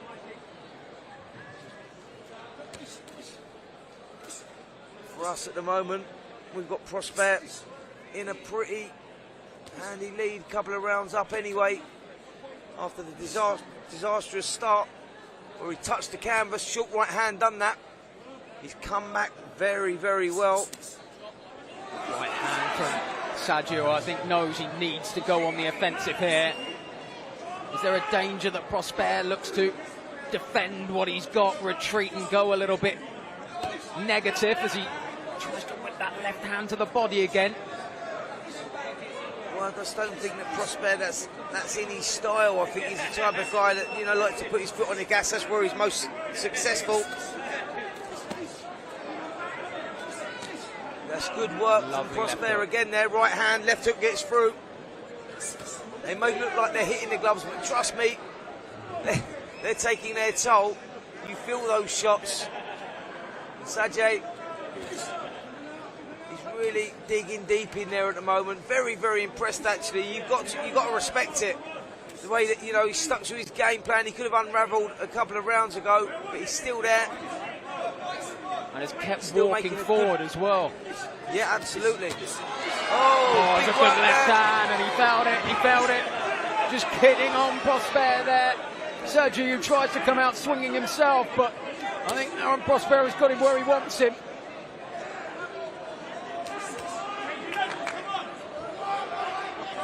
At this stage, when Prosper, you feel, has got his number, what does he need to do to take him out? Well, he's just got to keep continuing doing what he's doing, go through the gears. That's what we need here. He's having great momentum. He's working the body well, working the head well. But he's in against an experienced campaigner in Mikey Sajay, who's shown so much character, man, and he's very, very stubborn. He recognises that this is probably his last opportunity at this level, and he's not going down without a fight. Well, he's not going to go down easy, Mikey Sajay, and still possesses that threat.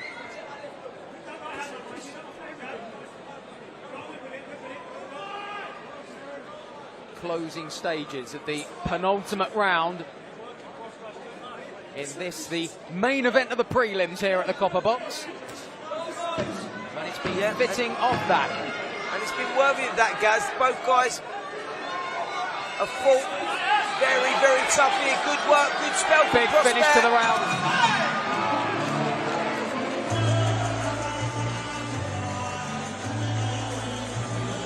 Another solid round of boxing there from both guys. Sajay had his moments, but Prosper had the better ones, and he had the better finish to that round as well. And you just feel at this stage of the fight, at this stage of the contest, and it's been a good one, Sajay needs to find something, needs to find the knockout to come out victorious here. Because Prosper, for me, has been winning these rounds. Yes, they've been competitive. It's been a decent contest, as it should be for the vacant English super lightweight title. Prosper, this might just be his moment. He may be 3 minutes away from victory and moving on and building on that Southern Area title that he's just recently won.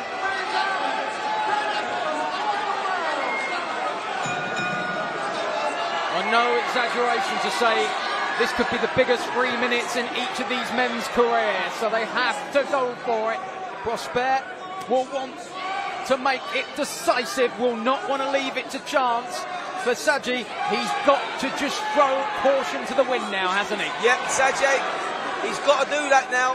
He can't spend too much time covering up, but it's Prosper the one that's come out All guns blazing. Body shots, head shots, good variety in there. Again, trying to tee up that uppercut, Prosper. Real meaningful shots at the start of the 10th and final round from Aaron Prosper. You can tell he's a man who's not going to leave it to chance. Yeah, what a quality fight we've had between these two. Both showed so much character. Put everything on the line for the paying public that are in here to see it. For the viewers watching on the TalkSport Boxing YouTube channel on DAZN. This has been a real barn burner between two guys that know that there's a lot on the line for the winner here. Puts him in the mix. And these, just the prelims. 5 more fights to come on the main card, and if you fancy staying up late, another 4 from LA. As Prosper starts to go through the gears. Drills through the guard with a lovely right uppercut moments ago.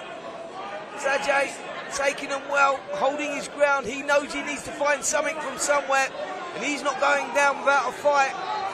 Cracking little contest, this one. Well, Prosper desperate to end it with a flourish, but has to be careful. Sajay has already put him down with a great counter in that first round. It seems like a lifetime ago now.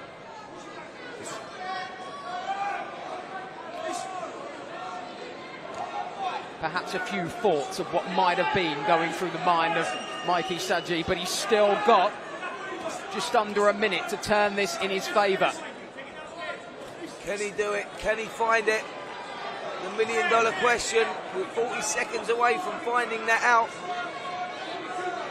Prosper has done very, very well to come back from a disastrous start in that first round. The crowd have loved this one. We've loved this one. Hope you guys at home watching it out of 2, because it's been a cracking little contest. Nice work from Prosper. It just looked like he was just happy to see out the final few moments with nothing silly, but then just reminds everyone he's well on top with a nice combination, all scoring shots. That has been the story since the first round knockdown. Aaron Prosper put on the canvas, but has got up to surely take the English super lightweight title. A magnificent 9 rounds following that. And Spencer, whoever gets it, will have fully merited it. Oh, listen, you know, when you're talking about what these guys are putting on the line for the paying public, they left it all in the ring. You know, what a quality contest from 2 gladiators of the sport. And that's what they are, they're gladiators. They got in there and they fought their hearts out and fought to a standstill. Torrid start from Aaron Prosper. He showed the character, the winning mentality by coming back the way he come back. And for me, has done enough to win that contest, but thoroughly enjoyed that one. What an entertaining night we've had so far, and brilliant fights to come to look forward to too. 10 all-action rounds, and as the man sat just to the left of me, Adam Smith would say, what an hors d'oeuvre to the main action to come, and he's the man who's going to be calling it, alongside Darren Barker, and of course Barry Jones. Harlem Eubank against David Papot to come, plus 4 more fights on the main card here, live from the Copper Box on DAZN. Spencer's got more work to do with TalkSport when we're finished. Fortunately, this will be my last action of the night. Let's see who's got the English super lightweight title. It's over to Huss.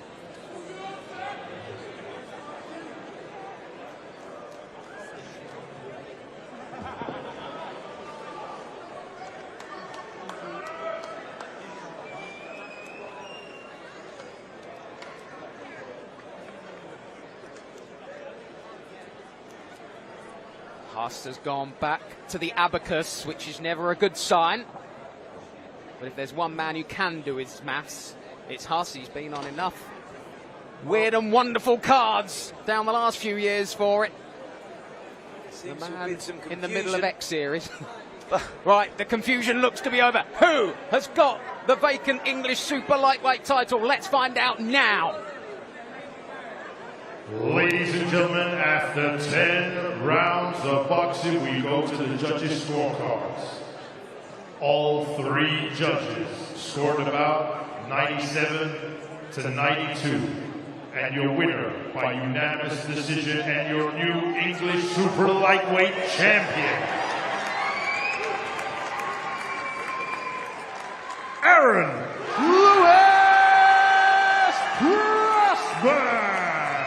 Aaron Prosper adds the English title to his Southern Area version. Bigger and better to come from him, but this was a fight worthy of the crown. Spencer, the right man? Yeah, absolutely. Commiserations to Mikey Sajay, who put up a great performance, entertaining fight, but the right man won tonight. Aaron Prosper was a very, very worthy winner. What a great night we've had so far. What a great night we've got coming up live on DAZN. Well, Spencer, thoroughly enjoyed that, and we're going to thoroughly enjoy what's to come. Harlem Eubank against David Papot plus undercard just moments away. The boxers rock so far tonight. It's going to be positively bouncing next. Stay with us live on DAZN. A rivalry going back 1,000 years. A name that carries the weight of expectation. He's here! Simply the best! A fighter burning with the fire of injustice. Papot, you are a hero for the French. In boxing's most exciting division. Is there a seat left at the table? Who will stake their claim?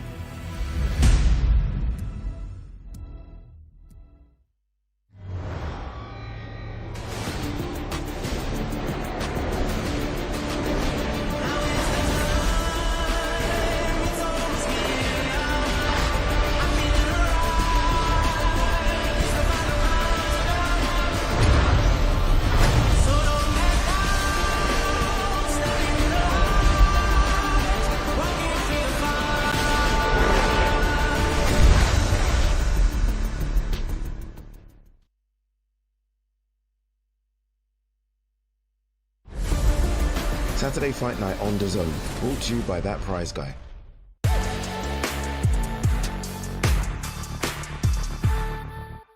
AWSAI is leading innovation in sports. Now fans can dive into every detail of the Bundesliga. Understand Formula One strategy as it unfolds.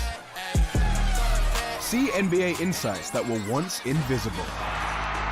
And get closer to every shot on the PGA Tour. How do the world sports leagues advance? AWSAI is how. Royal Marines don't fear the cold. We embrace it. Once you conquer the cold, obstacles become opportunities. And the harshest environments on Earth become your home. And when that happens, there's nowhere left for the enemy to hide. Royal Marines Commando, it's a state of mind.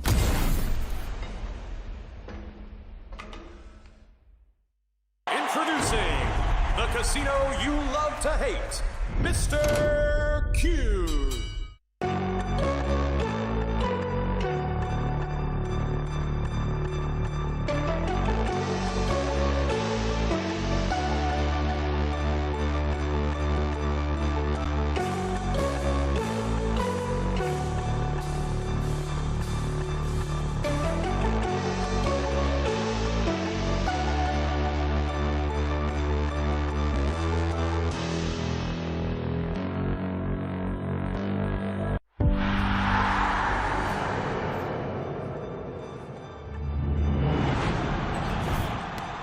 Kramer for three.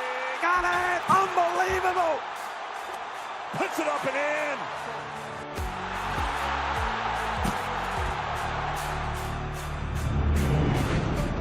Five teams racing to become champions of the water. This is the future of racing. They are going to collide, surely. These flying. What a race we've got here.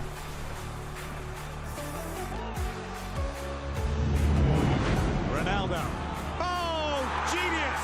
Van Persie with an absolute stunner. Yeah! Oh my word! Rosso per Zidane.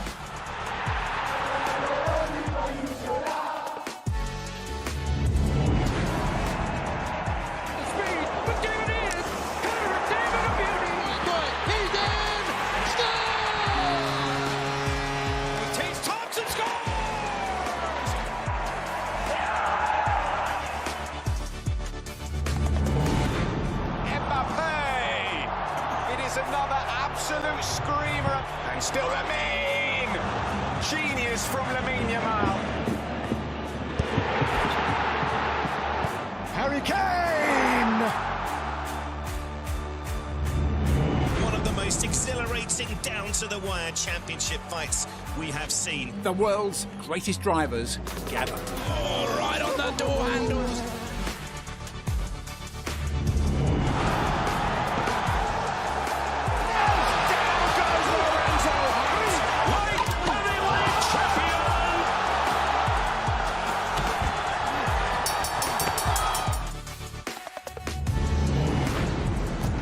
What a spectacle! Kick on the way! There is nothing like the Super Bowl. Let's make history! This is sensational! The genius of modern boxing!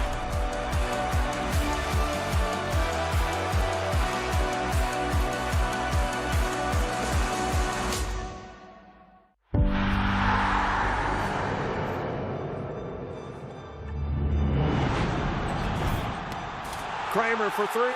Got it! Unbelievable! Puts it up and in.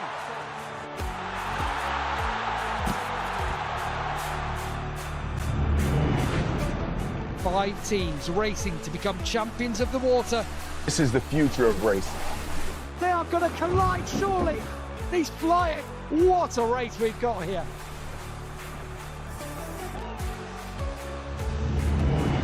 Ronaldo. With an absolute stunner. Oh my word! Rosso per Zidane.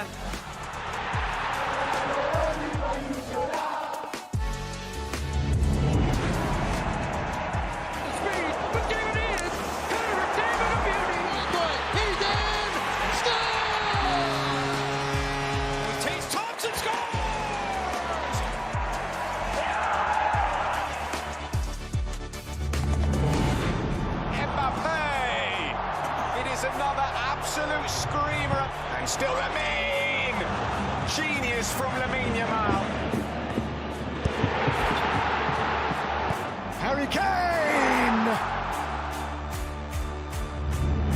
One of the most exhilarating down-to-the-wire championship fights we have seen. The world's greatest drivers gather. Oh, right on the door handles.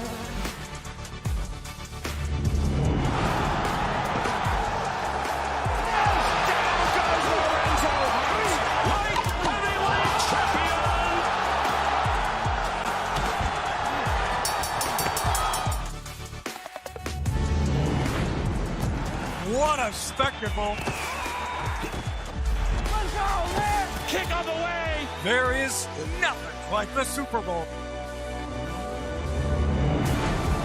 Let's make history! This is sensational! The genius of modern boxing!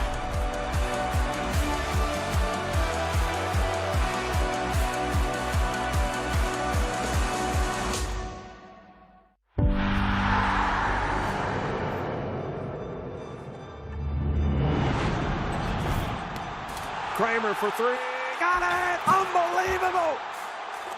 Puts it up and in.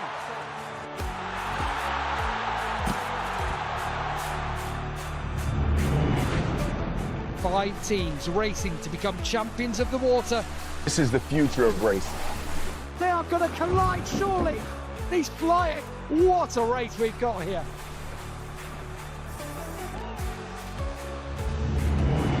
Ronaldo. With an absolute stunner. Oh my Rosso per Zidane.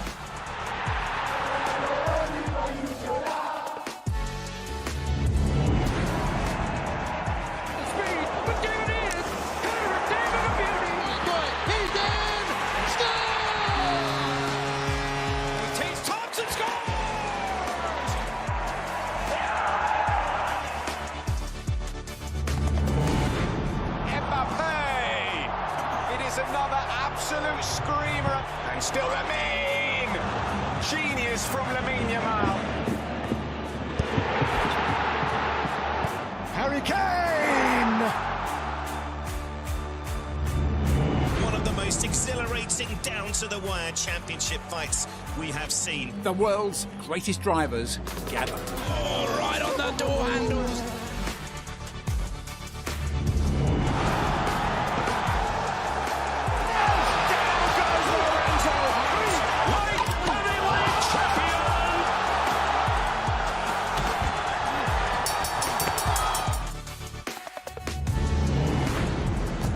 What a spectacle! Kick on the way! There is nothing like the Super Bowl. Let's make history! This is sensational! The genius of modern boxing!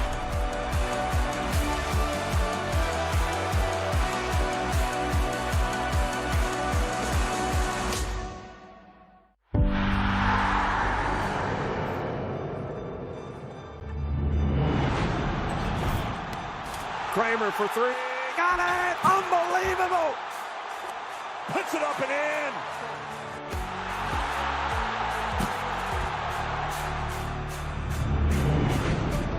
Five teams racing to become champions of the water.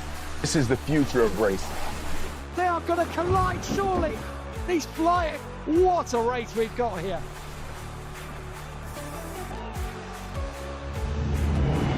Ronaldo. With an absolute stunner. Oh my word! Rosso per Zidane.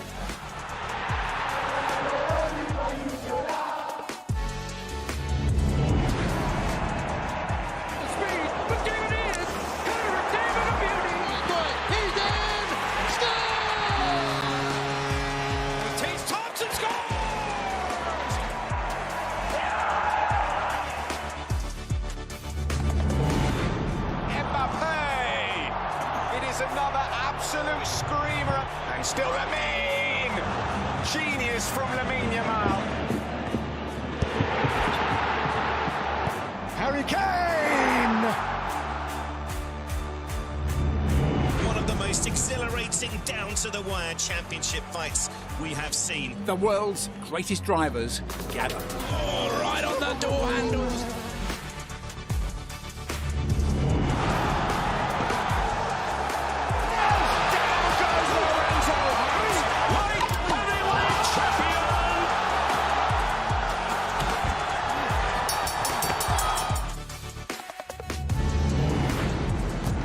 What a spectacle! Kick on the way! There is nothing like the Super Bowl. Let's make history! This is sensational! The genius of modern boxing!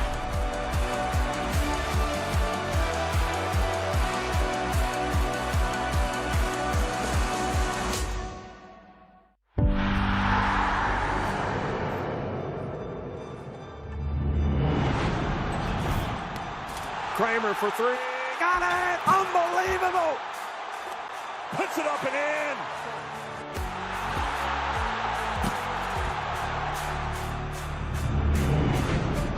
Five teams racing to become champions of the water. This is the future of racing. They are going to collide, surely. These flying. What a race we've got here.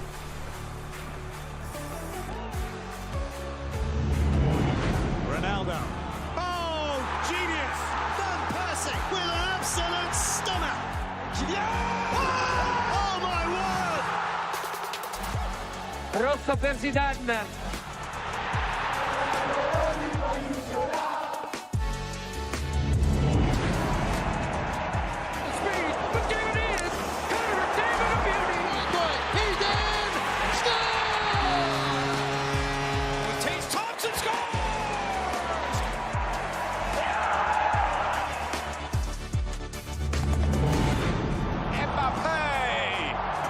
Another absolute screamer, and still Lamine!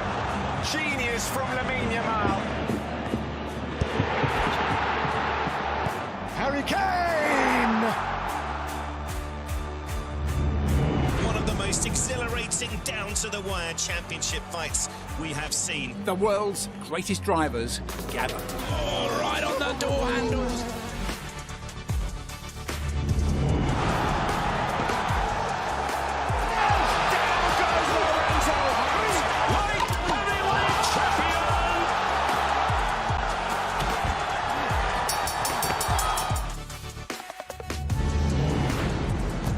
What a spectacle! Let's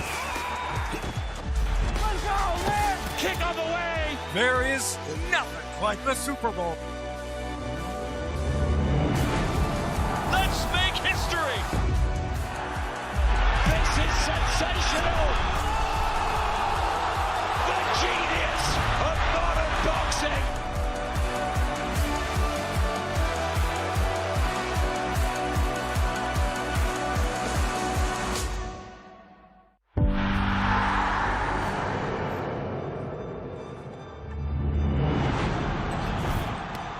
Kramer for three.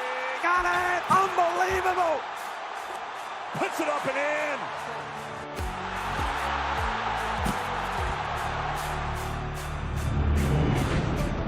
Five teams racing to become champions of the water. This is the future of racing. They are going to collide, surely. These flying. What a race we've got here.